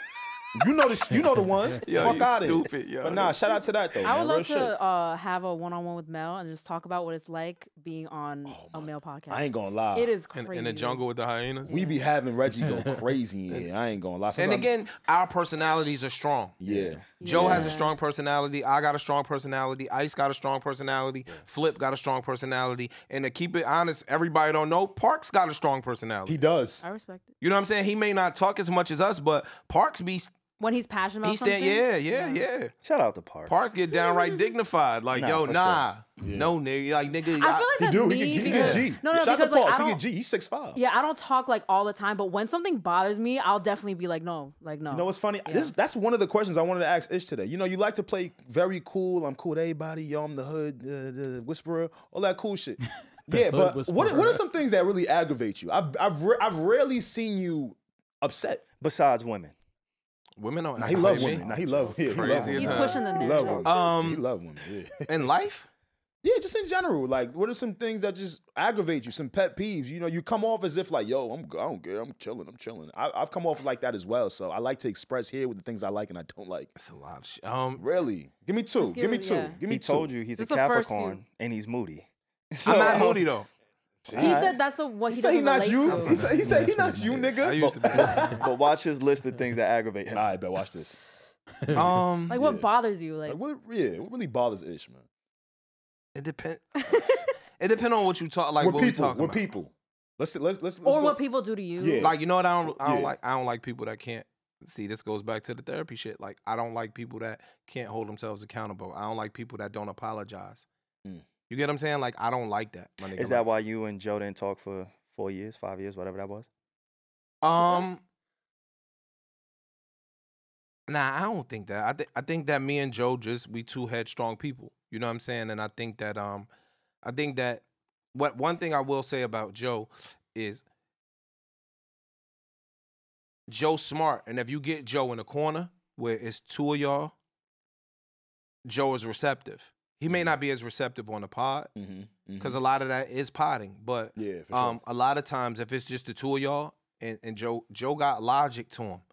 You know what I'm saying? Like a lot of times he'll move the goalposts on the pod. And in real life. Yeah. And in real life. My man know it's the I've truth. been in plenty of one-on-one conversations with this nigga. I'm like, yo, where are we going right now? It's not just the Everyone pod. was like, yeah. Well, For sure. homie, though, but you know. that might be your experience. But I'm just saying, when me and Joe stopped speaking, it was ego man shit. Who apologized? Joe. Really? See, but I like That's that he what's knew up. that he like was honest about that. He was like, yeah, You know what I'm saying? It's he ego man apologized. shit. How about you and Ice? Because y'all seem to have an aligned front. Y'all came in at the same time. From the public's view, y'all are synonymous with each other, right? Ice-ish. I don't know. Maybe it's the eyes Double because y'all I. came at the same time. But no, that ass. Ice is like, listening. it's a thing. I'm Nah, being nah, serious. nah, I'm not joking around. Are all your friends just have I names? But But like, what's that friendship been like? Like, have y'all ever had a moment where y'all didn't see eye to eye? Did it yeah, man, I become a little bit eye to eye on the pod a lot. I'm talking about real life. No. I'm not talking about on the pod. No. Like in real life, what is your relationship with Ice? Is my man. Before the podcast, were you as close? No, we were nowhere near as close before the pod as now. Now I speak to Ice every day. Really? Yeah, I speak to Ice every day, 2-3 times a day. Ice will send me some shit for our kids. You know what I'm saying? Like we don't even be talking about it be real life shit. You know what I'm saying? Ice will ask me about parenting shit. Ice will ask me about mad shit. You know what I'm saying? We just discuss a whole bunch of different types of things that that just come up in 40-year-old black man life that we should all be discussing. That Ice don't really have an ego. You know what I'm saying? He got an ego when it comes to certain amounts of shit. Right. But Ice is teachable. Like a lot of men, for help. a lot of men not teachable. You know what I'm saying? Why do you think that is? We was having a conversation about DJ Envy last week, right? Black men don't want to show their vulnerability. We've been shown not to. But do you think it's vulnerability, or do you feel like it's reaching certain ages without holding themselves accountable with it? Because it's one thing to identify your ego. It's another thing to address it. Like, why do you think men don't address it? Yeah. They just like, but why? I just told you. It has to do with society. It got to do with a bunch of shit. If you got two twins, right? Two twins. You could have a boy and a girl. They same house, same parents, same stimulus, same environment. Yeah. You raise your son differently than you raise your daughter. When your daughter falls on the ground and she scrapes up her leg, you pick her up and you pamper her. When your son does that, what you say? You might get your ass up. Boy, get your ass up. Wipe it off. Take it like a man. So you're saying this from jump. This program You say is from take jump. it. That's a fair. Take it like a man. Boy, yo, stop. Nigga, you do that from when they here. Yeah. Because I don't. So now they come here. They start playing Pop Warner football. Yeah. You get stuck playing football. It can hurt like a. You can feel like a donkey kicked you. Yeah. You better not express it. Right. Yeah. Right. You gonna run your ass right off the field. You better not express it. But see, even that is okay because you're a kid yet. It's not okay. But hold on, but not the teaching. Wait. I'm saying the kid. Keep going. Yeah. Now you 14, you 15, you playing sports, you doing all of these things, right? Yeah. So that has been instilled in you to quote unquote take it like a man. Since birth. Now when you 40 and you got a real relationship, they saying it's okay to show your emotions. Something that's been instilled in you for 25, 30 fucking years. Now they saying something totally reversed. You know how many niggas be 50, 60 years old, they wife might have never seen them cry? Yeah. They'll go in the study and cry. Yeah. They'll go in the bathroom and cry. You know what I'm saying? Like they never cry in front of your wife. Yeah. Somebody got to pass away for you to show that level because you can't control that emotion when somebody die or something like that. You can't really hold it in. My nigga, we've been bred to be a rock. You get what I'm saying? We've been bred to be just like for decades. And now when you grow up, and now when you're in this era where everything is so communicative, right? It's like, okay, cool, you want me to communicate, but I was never even taught to do it, so I act out. It looks like I'm acting out. So this generation is a little different. Like this new generation has been taught like that's okay. Yeah. Even to your therapy shit. In the black community, my nigga, if you went to therapy, that meant you were quote unquote crazy. So many people didn't go seek help because they didn't want to be stamped as crazy. Yeah. But no, you're right. I'm with it now. You absolutely so right. when you're talking about men expressing their vulnerability or women expressing their vulnerability, you're not going to express your vulnerability unless you know you're in a safe space. Yeah, somebody going to take your vulnerability and use it against you. You know what I'm saying? Dudes don't buy flowers no more because women will put you on a blast and call you thirsty. Yeah. Yo, this thirsty ass nigga. No, I just sent some flowers to your job because I tried to get to know you better. And I thought that was dope. I heard Willie D. You know Willie D from the Ghetto Boys. Yeah, of course. He went up to the break. Wait, you just asked this. Yeah, you know Willie D. Come on, that's his era. Yo, show the grays again. My fault. You get what I'm saying? He was just on the Breakfast Club and he was saying like, get a girl tulips and you're a cornball. It was interesting to hear that from Willie D. Like he's older. But he a street nigga. Right. That comes from. Come from that. Yeah. Fam, again, you think it's dope. Y'all found out where she worked.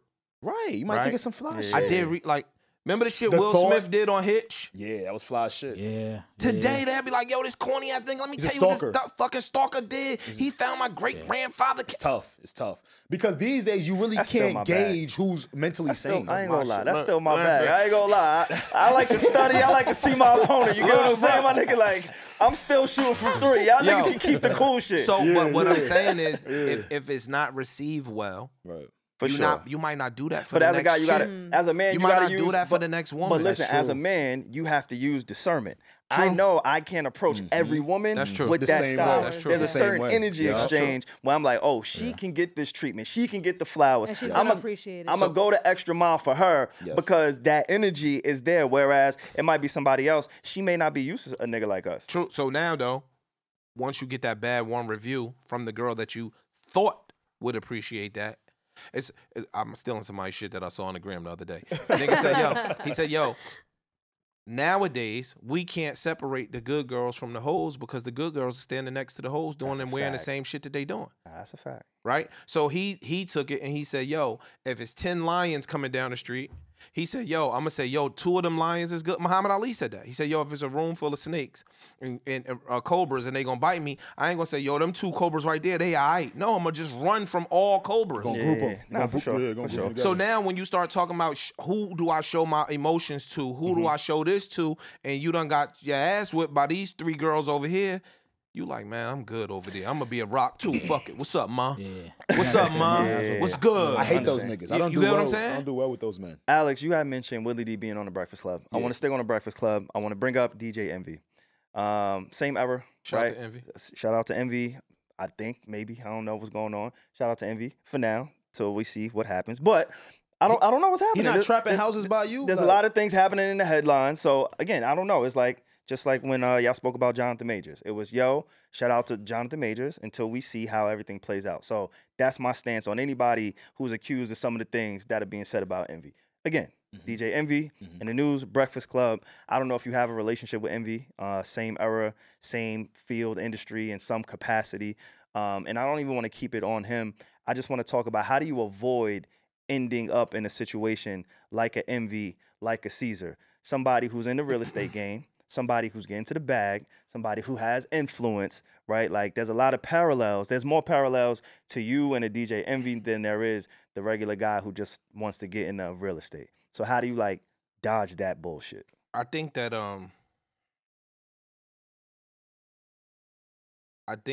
who you are and how you conduct yourself and how you conduct your life will cross over into how you conduct business.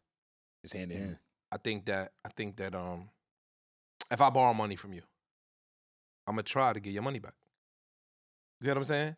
I think that I don't know too much of Caesar or Envy's business. I don't know too much of Caesar or Envy's inner workings and how they have conducted themselves. People have been trying for months now to get me to shit on them, right? I kind of been shooting Caesar Bell, and people be mad at me. Why is that? Yeah. Because you're not too familiar with everything? Yeah, number one, I don't know What's they inner workings. I've read some shit.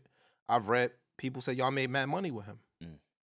I've read articles where people are saying y'all made money with him. High returns, super high returns.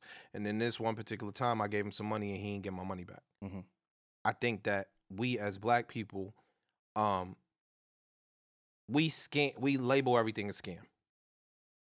If you give money to Goldman Sachs and they lose your bread, you don't call the CEO a fucking thief. You invested money in a specific stock. You invested money in a mutual. Niggas lost mad bread in crypto. We not calling up motherfuckers saying, yo, these niggas is thieves. That's a very interesting. You understand what I'm saying? Like, we not calling them scammers. Niggas lost their shirt in crypto. Niggas ain't call it the CEO of AMC and say, yo, I bought a bunch of stock and y'all, that shit. When you invest money, the definition of an investment, it has the potential to win or lose money. That's it. Where I said something on the pod, I said that, yo, if I give you some money and you not answering my phone calls, I have a problem with that. Anybody would, yeah. I think that communication in those instances is vital and should be given, right? Like if you give me some money and I lost it, I'm gonna pick your phone call up the same way if we up. That's me. But I don't know what transpired to make them go in the hole. What I can say is Caesar is a very experienced real estate investor. He was very, very, Caesar is in the 1% as a real estate investor. But because break it down for a person like me, right? the real estate, what do they call it? Conferences, the workshops? What are they like? Those seminars. Those seminars, right? How does one differentiate what is actually being said and what the goal is? Like, everybody goes different. Okay, so what? Like, give me 3 different versions of those seminars. Like, is it all asking for people to invest into something, or is it knowledge, is it education? So a seminar, right? Depending on who's giving it, I've been to a bunch. They didn't ask me for money to invest with them. When I paid my money, I paid money for information. I paid money for guidance. I paid money for tutelage. Gotcha. I didn't say, yo, I'm going to give you money and you spend my money for me. Right.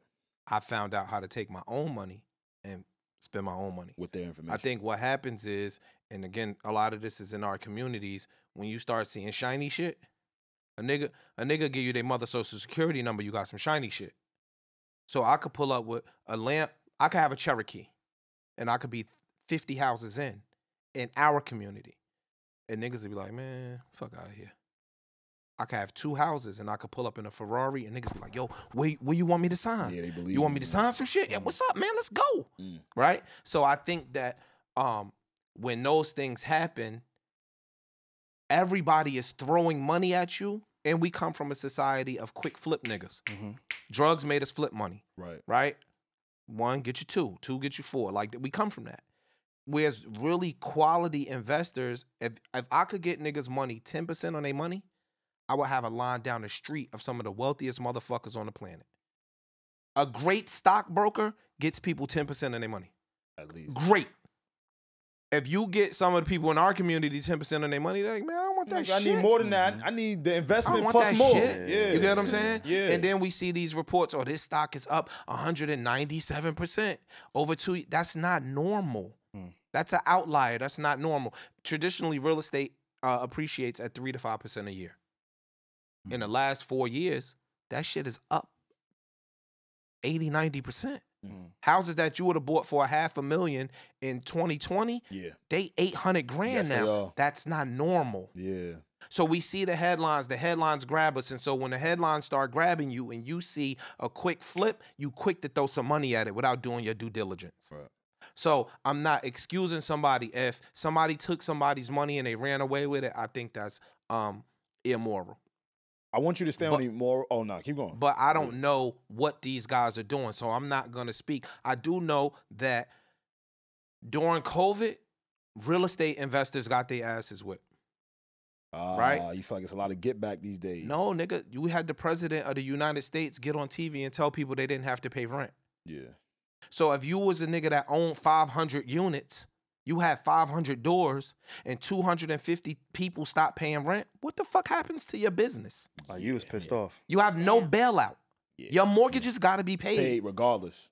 You understand? Nigga, my shit was fucked up. So they didn't give anybody, homeowners, any liens, any breaks? If you had a single family house, like if it was your primary house, they didn't really give you a break. They took the money and put it on the back end of your mortgage. You still owed the money. It's not right now. But now, investors don't use regular banks most times. We got private money, we got hard money, we got shit like that. Nigga, they want their money. You're an investor. You're not John Smith, the homeowner. That doesn't excuse anybody from doing anything. If I give you my money, regardless, if you ran off, what you ran off with, I'm not concerned with whatever you got going on as the homeowner. What you mean? You know what I'm saying? Like, but look, you're an investor. Got it. So when you put your money up, guess what happens? At risk. You could potentially lose, nigga. So you're not guaranteed a fucking thing. When you go to Goldman Sachs and you say, yo, Microsoft is doing X, Y, and Z, and then Bill Gates get caught up in a scandal and the stock go to the ground, you don't call Bill Gates on the phone and say, give my money back. Probably should. You don't call Bill Gates on the phone and say, give me my money back. Okay. When you invest in Nabisco or you invest in NVIDIA or you invest in eBay, you don't call them people on the phone and say, give me my money back. This is just a different scenario, though. This isn't not a stock. This isn't, hey, I'm giving my money into the stock market. I'm giving this to somebody I trust. I'm giving my money to somebody I trust, a lump sum of money, and I'm expecting some type of return. Now, if neither one of us make a return, cool. The problem is when you get accused of stealing, it's you made the profit and I lost out on what you gave me, is what people are being accused of. I'm not defending them. Okay, but I just want to be clear on what you're saying makes sense. I'm gonna but address, what's being no, I'm gonna address what you're saying. That's not the story. But that's wrong. So the stories don't always come out true. These niggas is losing their shirt. They are liquidating their personal assets right now. Yeah. These niggas is not making money and everybody else lost their money. And again, I'm not trying to sound like I'm shooting them bail. I'm telling you now, these niggas is fucked up. They fucked up in real life, and you think niggas want their wife's names in the headlines? Of course not. But I think, like you said about drug dealing and drug using earlier, like once you get into a space where you got to flip or you making money, you're not thinking about that. Like you said, when you got your reputation in the street is worth more than sometimes than the money. To you. To a lot of niggas. To you. Your name is your name in the streets, dog. To you. You have a very high moral compass where... No, you shaking your head. No, you're disagreeing that you don't have a high moral compass. Listen. I feel like you do. No, I'm not saying that. I'm talking about in the streets and in business, your name matters. But that's for you. A lot of niggas. Most people would rather have the profit, would rather have the money. Yeah. A lot of people care more about the money. If you didn't care about the money, you wouldn't take the chances that you take. I disagree with you. No, I don't see how you don't. But I feel like your name correlates. I feel like I could tell you, but I feel like your name being good does bring more money. Yes, what are you talking about? Absolutely. That's the when your name is your name, nigga. Warren Buffett's name rings bells through the world, and he's not accused of fraud. And so my point is, if you think he could say, "Yo, fuck what they accusing me of, I could get $100 million more dollars," I think he would take his good name over the money. You saying the opposite? I'm saying, and that's to Warren Buffett. There's who's the nigga you mentioned earlier? Madoff. Madoff. Similar situation. He didn't give a fuck about his name. He cared about the money. That's not true. And that's where he landed. Let me tell you what they said. They said, dog, the nigga Ben wanted to stop. But he couldn't. But why couldn't he? Because he was too far deep. And exactly. That's my point. Some niggas get so far deep where their name don't mean nothing. It's I gotta get this bag. No. Madoff's money didn't matter. That's how much money he had. So he wasn't doing that with money as his incentive or motivation. His name, once these niggas find me out, my family name is ruined. So I gotta keep this shit going to keep our name intact. That's a good point. It wasn't about no money, my nigga. SaVon, if you had $10 billion, you think 13 billion and 10 billion is different? Your life ain't gonna never change. No. If you had $10 billion and somebody said, yo, I got $50 billion, it's money you never gonna spend. Your great-great-great-great-great-grandkids might spend it, so the bag don't matter to you once you at a certain level of money. Your name matters. Your reputation matters. When you go to the country club with all the other fly niggas, your name matters. You don't want them niggas whispering about you when you turn around and go tee up. I think, again, knowing who you are, your morality, your compass. I think for you that matters. Me. I think there's some people who are just opportunistic. True. And I think some people they not at a certain level of money. Yes, they are. We see it all the time. We see it all the time. It's a balance. Life is about, there's some people who have the moral compass, and there's some people who don't, who are in those same positions. So I can't speak for Bernie. I don't know. But there are some people who prioritize money over everything and anything. And I think a lot of people, we see it all the time with people trying to go viral. Like these fucking twins who are kissing each other and one, they don't have no money, SaVon. But I'm saying it's the morality. They're doing this for the attention. You know what? You know what the money is today? Listen, you know what the money is today? Attention. The viral virus. That's what the money is today. Attention. The likes, the reshares. That's what these niggas is doing it for. You the button protege because you just moved the goalpost. We talking about money.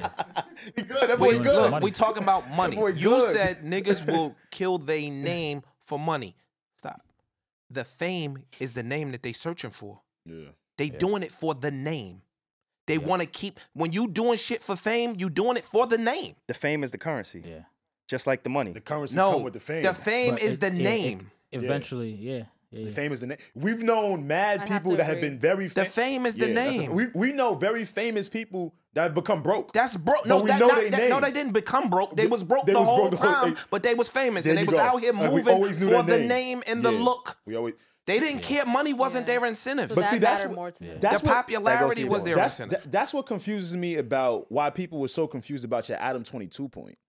I was confused when people was trying to get at you for that. I'm confused that Adam being confused at the fact that he wasn't. He wasn't confused, nigga. But does he not think? Hold on. But does he not think that he incites that type of violence? Yeah, I think he don't care. That's my personal opinion. I don't want to shoot at Adam. He been shooting at me lately. He been shooting. Oh yeah, I don't like the way he been shooting. Listen, that shit been nasty. You know why though? Yeah, I think that what happened lately just confirms that what I said a year and a half ago, I was accurate in that.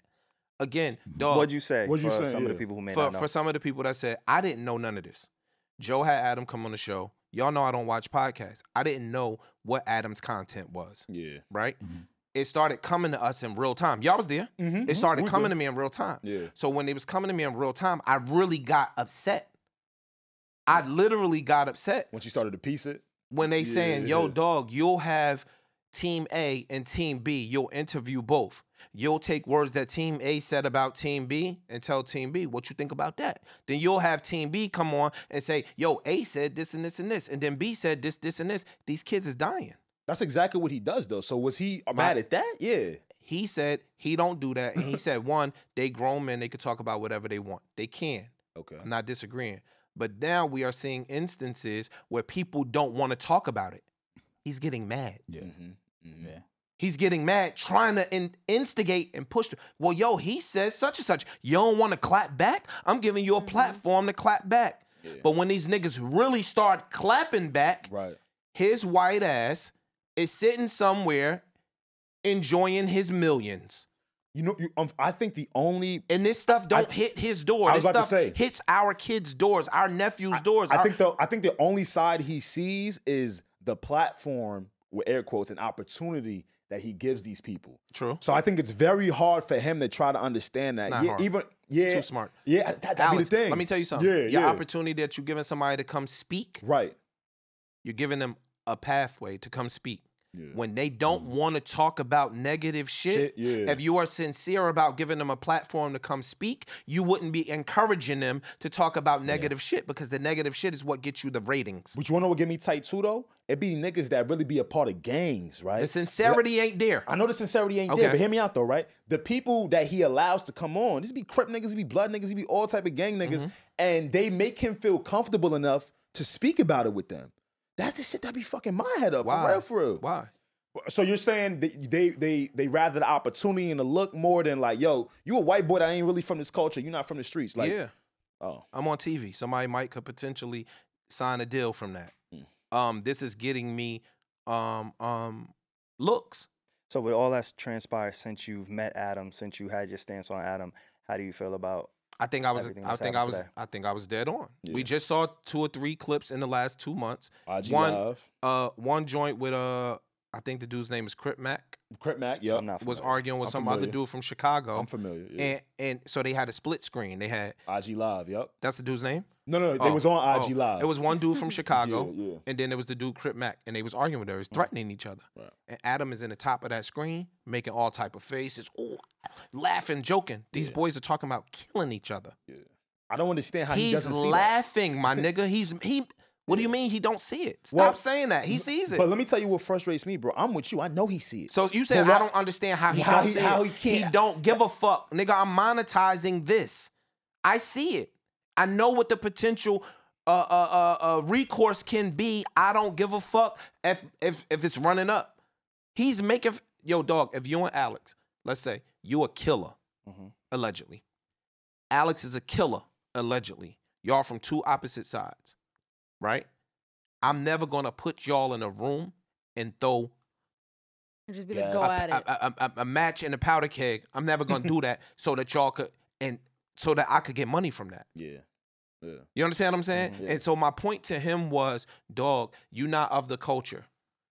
And people's like, yo, why you don't say that? That's what really makes him mad. Look, people's like, yo, why you don't say that to Academics? Academics is a young black man. Yep. Academics is always going to be a young black man. Yeah. He grew Academics up in his is a part of hip hop, whether we want to say it or not. Academics is a part of hip hop. He might not have a street resume like some people in hip hop have. That still does not negate that he is a part of hip hop. Right? Cool. Adam22 is a white man that whenever he decides he wants nothing else to do with hip-hop, can take his ball and go play on another basketball court. You feel like that's what he's never, doing now? ever have to come back to our gyms again in life. You feel like that's what the difference between him and Academics for somebody that was asking me for it. Do I feel like what? Do you believe that that's what Adam's doing now? He's trying to transition away from the hip hop stuff and going into I don't know his content that much. I don't know his content that much to say that if that's his pivot. I don't know. He's still trying to bring more hip hop context, but you're kind of right though. You're right. The choices he has an as option. opposed to the options. He has an option, bro. When we don't want to play with you no more, we don't got to. Yeah. We stuck here. We got to make the best of this motherfucking situation. He don't have to. He can make $50 million, $100 million over here fucking with these niggas. Let's call it for what it is. I can make $50, $100 million over here fucking with these niggas, and I could take my ball. I don't want to play with y'all no more, and I could go over here to the motherfucking country club gym and hoop with them. And what gets me mad about never having to come back over here no more, and I could take my 150 and put it in stock, put it in real estate, put it in some developments, and do other shit. I could be fucking doing movies under the Tuscan sun or some bullshit. And for a cat that was coming from the BMX community, I'd be confused as to why he gets so angry when we say he not from our culture. Like, gang, it's okay. Like, you assimilated yourself. You just gotta, like, you came into this shit with BMX and biking, bro. That's how niggas know you. So I just get so confused. Let me tell you what I gathered. What I gathered in meeting him. I gathered in meeting him, he is highly, highly, highly intelligent. He's not stupid. That is what I gathered when I met him. We met him that day. So you can ask Adam a direct question. He won't answer that shit. Yeah. If it means that my hand get exposed, he will pivot, slip, dip. That nigga get the SaVon Glover tap dance kid moving. He's not gonna answer your question. This a cat. Which means you know what you're doing. There you go. Oh, exactly. There you go. Yeah. That's a full circle. He knows moment. like exactly what. This a cat that don't listen to R&B music, but tight that niggas say he not a part of the culture. I be sitting here like, bro, it don't matter. Fuck is going I'm monetizing this. I'm a businessman, and he's running a business. Yeah, I get it. My thing is, I don't care how you run your business when it resulting in death and when it's resulting in violence, my nigga.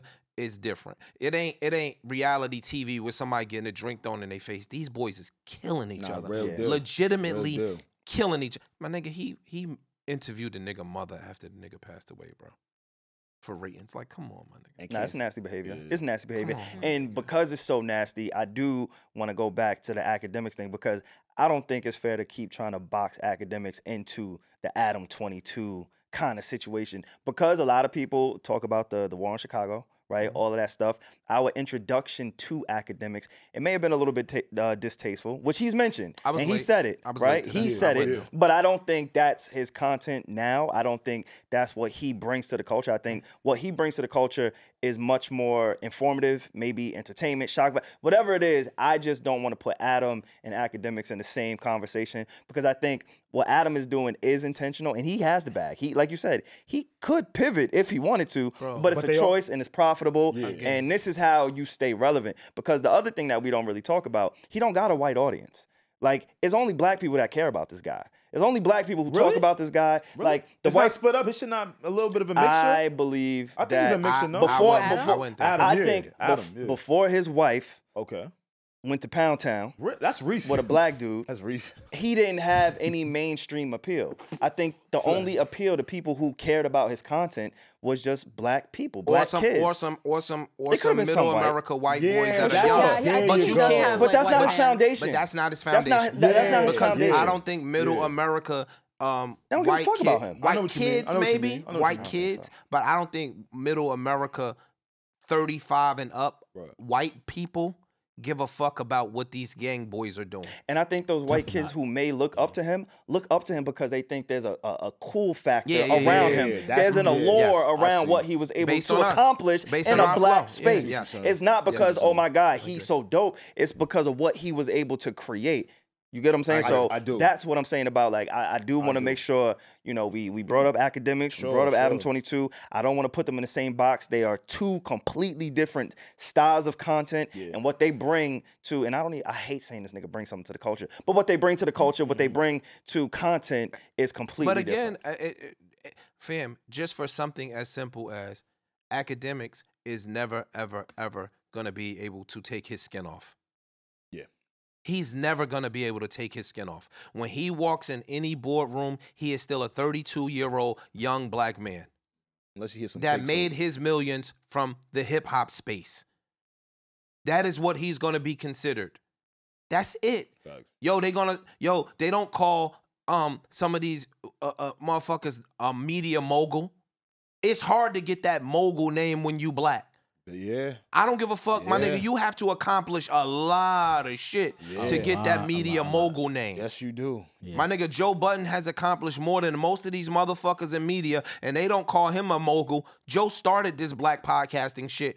I ain't gonna say started. Yeah. Let me take it. Back, he didn't There's start a lot of it. people, but I get what you're saying. He didn't Facts, start it. Facts. R.I.P. He didn't Combat start it. Jack. R.I.P. Combat One of Jack. the pioneers. He didn't One start of the it. pioneers, for sure. Definitely. What sure. I'm saying Definitely is one of the pioneers, Joe took this shit somewhere that nobody else did. Absolutely. Absolutely. Let me say that. Absolutely. And they still don't consider Joe Budden to be a fucking mogul in media. Yeah, but that's probably because of a lot of things outside of media. So That's all. I'm just saying. But that goes to the black my man. nigga, I get it, for it sure, still for don't sure. negate what is happening in the Yeah. space. 1000%. It don't still, 1000%. you know what I mean? Like, dog, 1000%. I'm telling you, and I'm guessing, assuming, speculating. If Joe Budden podcast never existed, I don't think we have 80% of the black podcasts. You wouldn't That have. is- You wouldn't have Adam22. Wow. You wouldn't have that's- Adam22 if there yeah. wasn't a Joe Budden He's podcast spoken about that. that existed. You get what I'm saying? Like, Yeah, he's So birthed not out. just black. matter of like, fact, Jeff shout- Teague just I was said. about to say, shout to Jeff Oh, we on Teague. the same- Jeff Teague and yeah. them just said, yo, Yeah. dog, if it was no Joe, Wouldn't it be wouldn't us. have been no us. We did that after Yeah. seeing that. Like that I structure, don't know that if we have a makeup. pivot. Yeah. I don't know if we have a Yeah. Shady in them, they're my niggas. I am athlete. I don't know if we have, and Brandon Marshall looked to Joe. Yeah. You get what I'm saying? So Definitely. I don't know if we have that. Drink champs. If it's not for the Joe Budden podcast, I and agree. they He's a- still he's a good don't point. put him in the mogul He's a podcast mogul. category, media. Media. You know, I'm Media. saying like I Media feel like calling him a podcast mogul is like very justified, but media mogul, media is everything. I feel like that's why people are like hesitant to be like he's a media. I mogul. disagree. Yeah. I He's disagree done the because, shows. but no, because That's true. somebody might Yeah. only be in music and they'll call him a media mogul. Okay. No. I don't like they'll call Diddy a media mogul because he does like a bunch. No, they'll of just call him different a things. mogul. Look at what he Oh, had. the- Look the- at Steven Spielberg, a media mogul. I've never referred I to don't. him in that way. You. No. I said I. Oh, I but haven't. they reference him as a media mogul. Oh, that's got- interesting. I didn't know that. You get what I'm saying? Do they? That's I true. didn't know There that. there I could didn't be know that. someone who does one thing. I And can't I steal get what a you're saying. Spielberg. Don't do that. I want to look up the definition of mogul. Nigga did ET, I bro. want to do. I want to do the Yo, they definition. saying E.T. was a real movie because the aliens really here. Yeah, they is. Yeah. I believe that. I've been Been here. here. He's like, yeah. That's not Been nothing. here. Oh, you seen one of them niggas? Yeah. That's my man, Gotcha. Rashid. You get what I'm saying? Yeah, Like, yeah. dog, I'm just saying, like, we have to work so much harder To get to these be titles. respected, dog. Like, Right. so when I say academics walks into one of these rooms, when he walks in these rooms, they looking at him like what he is, a young black dude. When some of these white guys, and again, we could take this off of Adam, walk into these rooms, they don't have to overcome that. My nigga, I've been fucking with real estate for 20 years. When I walk into these rooms, I have to show you that I know what the fuck I'm talking about. Other people might get taken for, you know what I mean, for face value. Yeah. These niggas start giving me a pop quiz. Yeah. Word. Like, You get what I'm saying? They I see start what you're throwing the saying. terms at you. Oh, I caught that. Can't- Like, you get what I'm saying? I Like, know about that's that. what you got to do. Yeah. You get what I'm saying? Like, again, damn, Jay-Z. But you love hoes. No, That's dog, the I blueprint just for be real. using the niggas' examples. That's his Bro, American the nigga Idol. was fucking with Bacardi, Yeah. right? Yeah. Now I'm over here fucking with the Hennessy niggas. I think the Bacardi niggas played him. I don't know, for example. I don't know. But I'm saying, because now he doubled back and was like, whoa. I need this, and this. And we need to do some shit. I learned some shit. I learned some yeah. shit over here. Yeah, I know These how it niggas is go. treating me like a human over here. Yeah. They respect me over here, and they showing me how shit should go. Right. Oh, you know, let's open them books up over here, my nigga. Yeah. You get what I'm saying? For sure. So Absolutely. again, when even Jay-Z is walking in these rooms, because it's again, niggas always levels. It's always like your little 1 billion. Some of these niggas looking at that shit like you pauper. Yeah. Well, that's Yeah, how you peasant. I ain't going front. That's how I look at you, money man. I know. Now listen, I'm a peasant. no, you're not. When I see you, I see drip. I see, Yo, I see anyway. dollar signs. That Are we nigga gonna came with be- an outfit change. I know he did, cause he. Come on, like he be on set for real. Yo, Like he dog, used to knock the it industry off. life now. The You feel me? wardrobe. Like, Yo, yeah. anyway, you go ahead. gotta What? stop. I got you. You know, are we gonna be graced by your presence this year with our mixer? Last year's mixer got me in a lot of trouble with Joe, yo. Oh, nah, I can't go. I'm going out of town. Are you going out of town? Because you came to last year's mix. I went. You was there. How was it? It was fly. It was flying there, right? It was fly. Dang, we trying to promo shit, so we just. You're like, yeah, we use in this clip. You feel me? Nah, that shit was dope. It was fly. We appreciate your support. Yeah. But nah, I'm going out of town, so I won't be there. But if you weren't out of town, you would have came. Absolutely. Oh, well, Belson was. I'd have been the first person. I believe it too. I believe it was on my ass last year. Remember? I don't remember. They was on my ass, yo. I was like, damn. Yo, why you ain't invite niggas last year? Nah, cause if I thought niggas would have just came, I would have just did it. Feel you. I could have did but that. But I be off. I don't be knowing. I don't. That's on me. We be moving. Yeah. We be moving. I know Joe be busy and for shit. Like I didn't know. Joe wouldn't have came. I was Joe wouldn't have came, but I get it. That's my man though. Yeah. But I know he be getting into on the weekend. He got a long work week. I don't know. Need to know what's on his brain. It's not. It never is. I promise you that. But nah, shout out to the guys, man. Shout out to the crew, man. But yeah, shout out to Parks. Parks popped out too with Rem. Parks, Parks actually was on one of our pods. He was like one of our first guests on the pod years I remember ago. watching that. I remember. Yeah. How many years, y'all? 2019. About 4 or 5 years. Yeah, about 4 or 5 years. Started in 2018. Nigga, I do this at a high level. Like I know. No, I'm talking about podcasting in general. Look at my man. Talking about podcasting in general, from producing, from writing, to all that. I see you grabbing us and pulling us back on topic. I peeped it. My man. I peeped your little, I'm just moderation. Yo, come over here, yo. Next time my man say he do some shit, look at him with a good face, nigga. I ain't like that face you had on my man say he do shit. That's my man. We do shit. Yo, this nigga jumped on the JVP and was like, yo, y'all little niggas. I think y'all little niggas down here. Yo, chill, bro. Who said we in the trenches still. Like, when you was in college getting shot at, like, that's where we at right now. But listen, I know you do the Joe Budden podcast, right? But before all of this podcast shit ever happened, did you ever see yourself in the media space? And if you did, what would be like your dream like co-host or like crew? Like, is it sports? Are you more into sports? Is it more like real estate type shit? Or the people I'm really impressed by are the people that could just go dolo. Like Stephen A. Smith right now on YouTube. I'm loving that. I'm loving that. It's a whole nother vibe. It's a whole nother vibe. Nah, I didn't, because my observation of the media spaces is dog eat dog. And I don't really like that. And my and I've had this argument with the guys on the show. My definition, because a lot of them come from the music business, which is so predatory, that they look at negotiations as I gotta beat you. I don't look at negotiations like that in my business. So my business is I want to do business with you for 30 years. I don't want to beat you. So if it's $1 million on the table and I could get 900,000 and you get 100,000. I'm the dude that'll say, nah, I'm gonna take 750 and I'm gonna give you 250 so that we can stretch this out for 30 and 40 years because it's more bags. I don't gotta hit the home run. I'm gonna take the double. I'm getting around the bases, but I want you to get around the bases with me so we could just do bigger deals and make more money. I want you to remember that, yo, I would have settled for 100 grand, but Ish gave me the 250 so that when you grow, you'll come back and bless me with a bag. You understand what I'm saying? Yeah. Like the shit I just did in DR. Yeah. I've known them for mad long. Really? Yeah, like they young. Procrastination. No, like I helped them with their first house that they ever had. Oh wow. Yeah, like so now these niggas is blowing up. These young niggas is blowing up, and they remembered that. You understand what I'm saying? Like they remembered that. So again, if you do right by somebody in 2010, nigga, in 2020 they might be up and remember like, yo, nah, I remember when. Yeah, that's how I want to conduct business. The entertainment business, from what I've seen and from what I've observed, hasn't been that. So I didn't want to go fuck with that. Yeah. Well, now with your new kind of found, I don't know if we call it fame, but being popular, your popularity, right? Your popularity in this space. At some point, we got to evolve as people, as humans, in different space. Like you've been ejected into the space. Before we kind of just get up out of here, I do want to know what the future looks like for you in this space, in real estate. Like you said earlier, Joe does have a network. You know what I'm saying? Is there a play where it's like, all right, maybe we'll have another show over here, or maybe I'll do something on my own? Like, what does it look like for you? I could also see you writing a book, doing seminar, things like that. Really? So like outside of just the Joe Budden sphere, multiverse, I like to call it, right? Niggas look at us like all characters in the Joe Budden multiverse. You feel what I'm saying? I was thinking that today. Outside of the multiverse, we're in a potiverse. Facts. Like what is Ish/Antoine look like? I'm open now. Like I'm here. So and I do see that it's financially lucrative. Yeah. You know what I'm saying? And once you in it, you know what I'm saying? And the negativity has already started. Like, yo, I might as well get paid for the negativity. You know what I'm saying? Like, that, I'm not turning down any potential opportunities. Yeah. You know what I'm saying, that are lucrative. I'm not gonna sacrifice my morals for the bag. Got it. But I'm definitely entertaining the bag. Yeah. From the real estate side, I want to get into developing. So that's like when the niggas be doing a whole subdivision and shit like that. Like, that's what I want to start doing.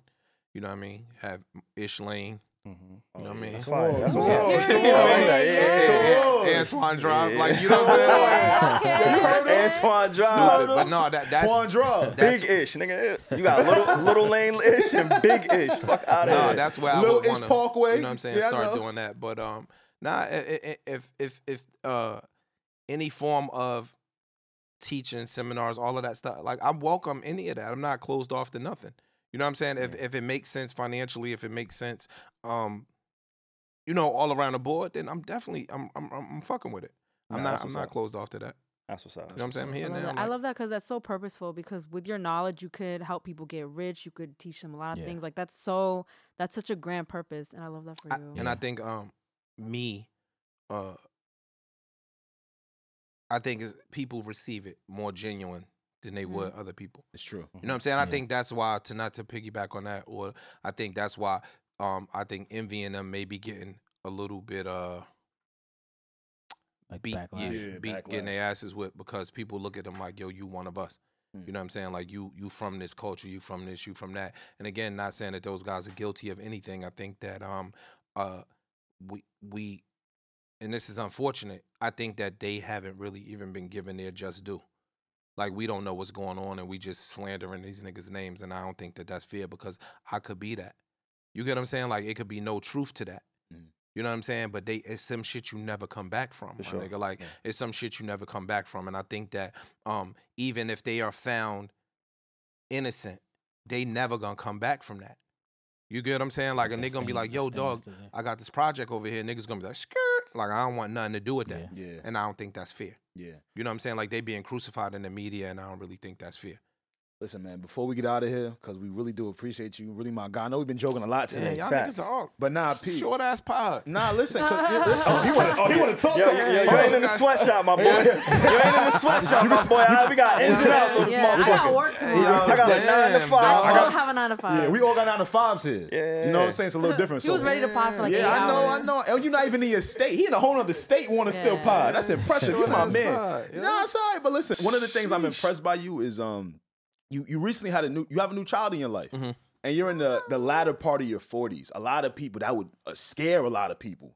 Feel me? Because at least people my age, like, yo, you don't want to be 40-something with a newborn. You don't want to be 50-something with a newborn. I want you to tell me how it's felt. How your body feels, and the new difficulties, new things you've had to balance. Like, how has that been for you? Dog, having my kid because I have a daughter already. Right, correct. You know I have a 7-year-old. Correct, My new daughter, I've had the pleasure to be in the home with my kid. It's something I never experienced in my life. Like, I've heard all of the bullshit. I thought it was bullshit when people saying it. Dog, like, it's days I just look at my daughter sleep and I damn near be crying. Get out of here. Like, I never felt like that ever in my life. Get out of here. You get what I'm saying? Like, seriously. So, Yeah. I tell everybody, this shit is hard, though. Okay. Like, you feel tired? It's just hard. It's a lot. My nigga's a human being that's helpless. Right. Yeah. Right? And every single thing that they endure is your responsibility. Yeah. I'm saying it, but you can't receive it until you lived it. Yeah. We all know it. Yeah. We all know it. We can read all the books. They say all that goes out the window. That shit is, it goes out the window. And so I tell people also, in my opinion, if you're in a relationship and y'all are considering having a kid, if it's 70-30, 80-20 that you're going to be in that relationship, I think you're doing the child a disservice. I think you need, in my opinion, to go into that situation at 100%. Like, people break up every day, but I think when you go into it, you need to be saying, yo, this is what we doing. Now, if something happens, you know what I mean, and you get thrown off course later on down the road, then that's something that's inevitable. But we could take this out if this is too much, but you just said, you know, obviously you have your older daughter, now you have your younger daughter. Do you ever worry that your older daughter will feel slighted in the way that you speak about fatherhood your second time around or this time around compared to the first time? But fatherhood for me is different between my first kid and my second kid because I wasn't in my first kid's home. Yeah. So the first steps, the developmental stuff that you see, even people that's the weekend fathers and that be every other weekend, you miss so much shit. You know what I'm saying? Like, is there guilt around that? Yeah, absolutely. Absolutely. I'm a human being. Absolutely. Yeah. I think that anytime, and this is what I'm saying, I was going there. Yo, if you know that I might not want to be with Shorty, don't have no kid with her. If you know, yo, I might not really want to be with this dude, don't have no baby by him because the kids suffer, my nigga. You understand what I'm saying? The kids are the people that become the collateral damage for adult decisions. And that shit is not fair. So a lot of those issues that we be talking about, a lot of those issues are issues from a home standpoint where children start off at a disadvantage. Yeah, we privileged enough that we've overcome them. For some of us. Some of that trauma shit and some of that therapy shit, that come from bad decisions from your parents. You know what I'm saying? That you've had to endure and wear some of those ass whippings. Something as small as a $40,000 salary being in the household changes your zip code.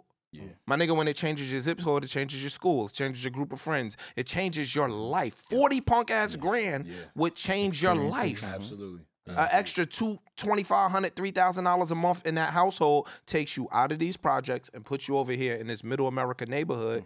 You a genius, right? But you haven't been able to even show that genius because in your school, if you smart, you get your ass whipped. Over here in this school, when you smart, they pushing you. They expounding upon rewarded. That. Nigga, you seen Good Will Hunting? Yes. Bruh, take him out of that Boston suburb, put that nigga in somewhere else. That nigga is... See what happened. Yeah. You get what I'm saying? No, absolutely. So absolutely. When you start talking about parenting, like niggas just think it's Baby Gap and Jordans and you doing your thing. It's not that, my nigga. Yeah, when somebody, a child can't breathe, nigga, and you gotta suck the mucus out of them. That's the only thing that you thinking about is your kid getting a good night's sleep. You don't give a fuck about nothing else on the planet except that baby going to sleep and being okay. That's something that you can't tell somebody. When my time come to have a kid, can I call your other phone number, the one that Alex got that I don't got, to get some advice? He's like, I need to hear these can I get that new number? Like, nah, for real. I'm gonna give it to you. Let me get the other number, bro. That's the shit me and Ice will talk about. Oh, okay. You get what I'm saying? Because Ice is a new dad. Like, that's some of the shit that me and Ice will go back and forth with. Like, let me give y'all credit because y'all do that on such a large platform. Like, especially Ice, like he's girl dad to the fullest. Yes. You girl dad. You get clown for it. Like I Why want to. Why would you get clown for being a girl dad? I want to big y'all up for that. I definitely want to big y'all up for that. Like dog, as somebody, I've had my father in my life. I had father figures in my life. Like that is a beautiful just message that y'all bring, and y'all stand in that like. Without any I'm more hesitation. private than Ice. Like I don't talk as much as Ice about my personal life. Like I'm just a private person. Salute you know what I'm saying? But Ice definitely jumps in that water. Because Ice get a lot of shit for being the inside guy, the guy that wasn't outside, right? And he wears that. He's cool with it. Yeah. But I think, you know, we got to big up some of those things because I think that's cool. That's cool. Right? You know, like that's cool to be like, yo, I'm about my daughter, I'm about my girl, I'm about my family, I'm about my business. Like, I appreciate when I hear Ice talk about his daughter that way. What negative thing could anybody say about that? Like, what are... You'd be surprised. How do they clown somebody for being about their There's a lot of banter. Like, I just said, yo, you get beat up or get picked on for being smart. Yeah. You'd be surprised. In the white schools, the jock got a 3.8 GPA. He on his way to fucking Duke. Yo, I went to a visit at California at Berkeley. Notre Dame. You know what I mean? Like that's the fly nigga. Yeah. In our hood, that's not the fly nigga. You get what I'm saying? You talking right now. Like dog. So some of these things are looked at differently. We gotta change that. You know what I'm saying? That's a fact. Well, we appreciate you pulling up, bro. For real, definitely, bro. Like we.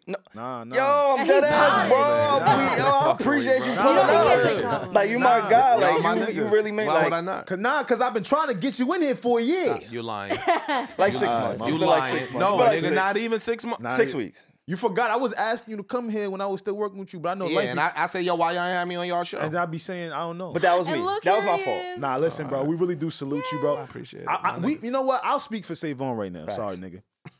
Salute to you. That's my man. Nigga. Salute to you, bro, for always being real with dudes. Real shit. I've seen the tendency of older men kind of looking at younger cats like, yo, that nigga don't know nothing. Fuck that nigga.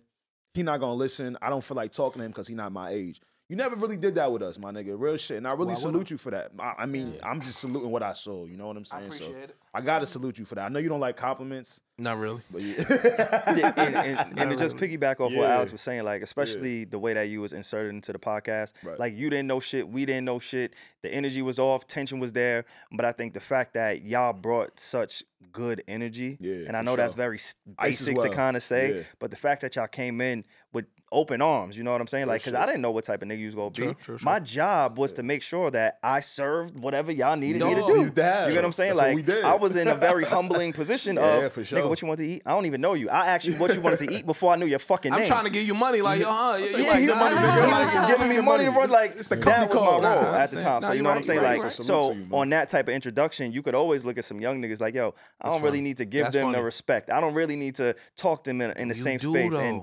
But everybody don't think like that is what I'm saying. And so like Alex was saying, we want to just salute you for keeping that energy and pulling up the way that you did. So thank you, bro, for real. Like even for me, real quick, I met Ish at the mixer last year. And, you know, seeing somebody on YouTube, especially on Joe's platform, you never really think you'd have a conversation with him, like, you know, come off real cool. But, you know, I was talking to Ish, I'm like, yo, I told SaVon, I was like, yo, Ish is mad chill. And, you know, certain people, you just don't expect that from them, especially when you see them. That's one of the bad things. About the industry thing? Yeah, they just assume for you to be an asshole. Or you'll hear a clip. You'll see a clip of somebody, you know what I'm saying? And you like, oh, I don't really like them. Yeah. Like, yo, my nigga, I don't know you. Yeah. You feel what I'm saying? Like, what you talking about? Or like they really say, this is a true story. I know we gotta go. No, you good. Yeah, I want to hear it. My niece, right? My brother's daughter, they were like separated for a long, long time. Gotcha. She came back in his life, right? So he says, yo, I got a picture from when you were a baby and your Uncle Ish is holding you sleep in the car. True story, my nigga. She says, I hate that name. He was like, what you mean? She said, yo, you don't know this, but it's this guy named Ish on the Joe Budden Podcast. And, yo, he's just the biggest asshole. What? No way. My nigga, I'll call her right now. No way. Dog, he busts out laughing. She's like, what you mean? He's like, that's your uncle. She said, yo, you're lying. My nigga. Wow. When I tell you, she argues with me to this day. Yo, you said. And I'll be like, oh, boy, here we go. How old is she? She's 32, I think. Wow. Oh. Right? Yeah, because you know what gets me tight with that, to speak to your point, people can't separate that. We're doing content here first. Yeah, and it's like, different, like we're not talking in a pod. like it really is. We're being truthful about our stances and our points, but you have to understand this is still entertainment as well. So for you to think you fully know me off of something I said, it's like, my nigga, bruh, wait till you find out what I'm really like. Yeah, we're cool in person. It's different. Like, yeah. Wow. So that's a real true story. That's so funny. Nigga. I told you go by Antoine, bro. Yeah. I told you just switch. Just switch over. It's not too late. All the problems will be gone in your life, my boy. I appreciate that. Or it's just like your alter ego. Facts. But nah, yo, thank you again for pulling up. I'm sure there's gonna be a ton of people who tuned in because Ish is here. Big Ish in the building. Big Antoine, whatever you want to call the nigga. Go find him in East Orange, New Jersey in the building. He used to be up in Astoria. He moved his weight around in Brooklyn. Like, you be everywhere. We know. If you got a broken toilet, if you got some broken tiles, he'll be there. No, I won't. Okay. Fuck. Okay. If you need your muffin crack, he gonna be right there. Pull up with the muffin cracker. Listen, man, this has been a Need to Know podcast. Today we had a Who You Need to Know. So please don't forget to like, subscribe, comment, and we out of here, man.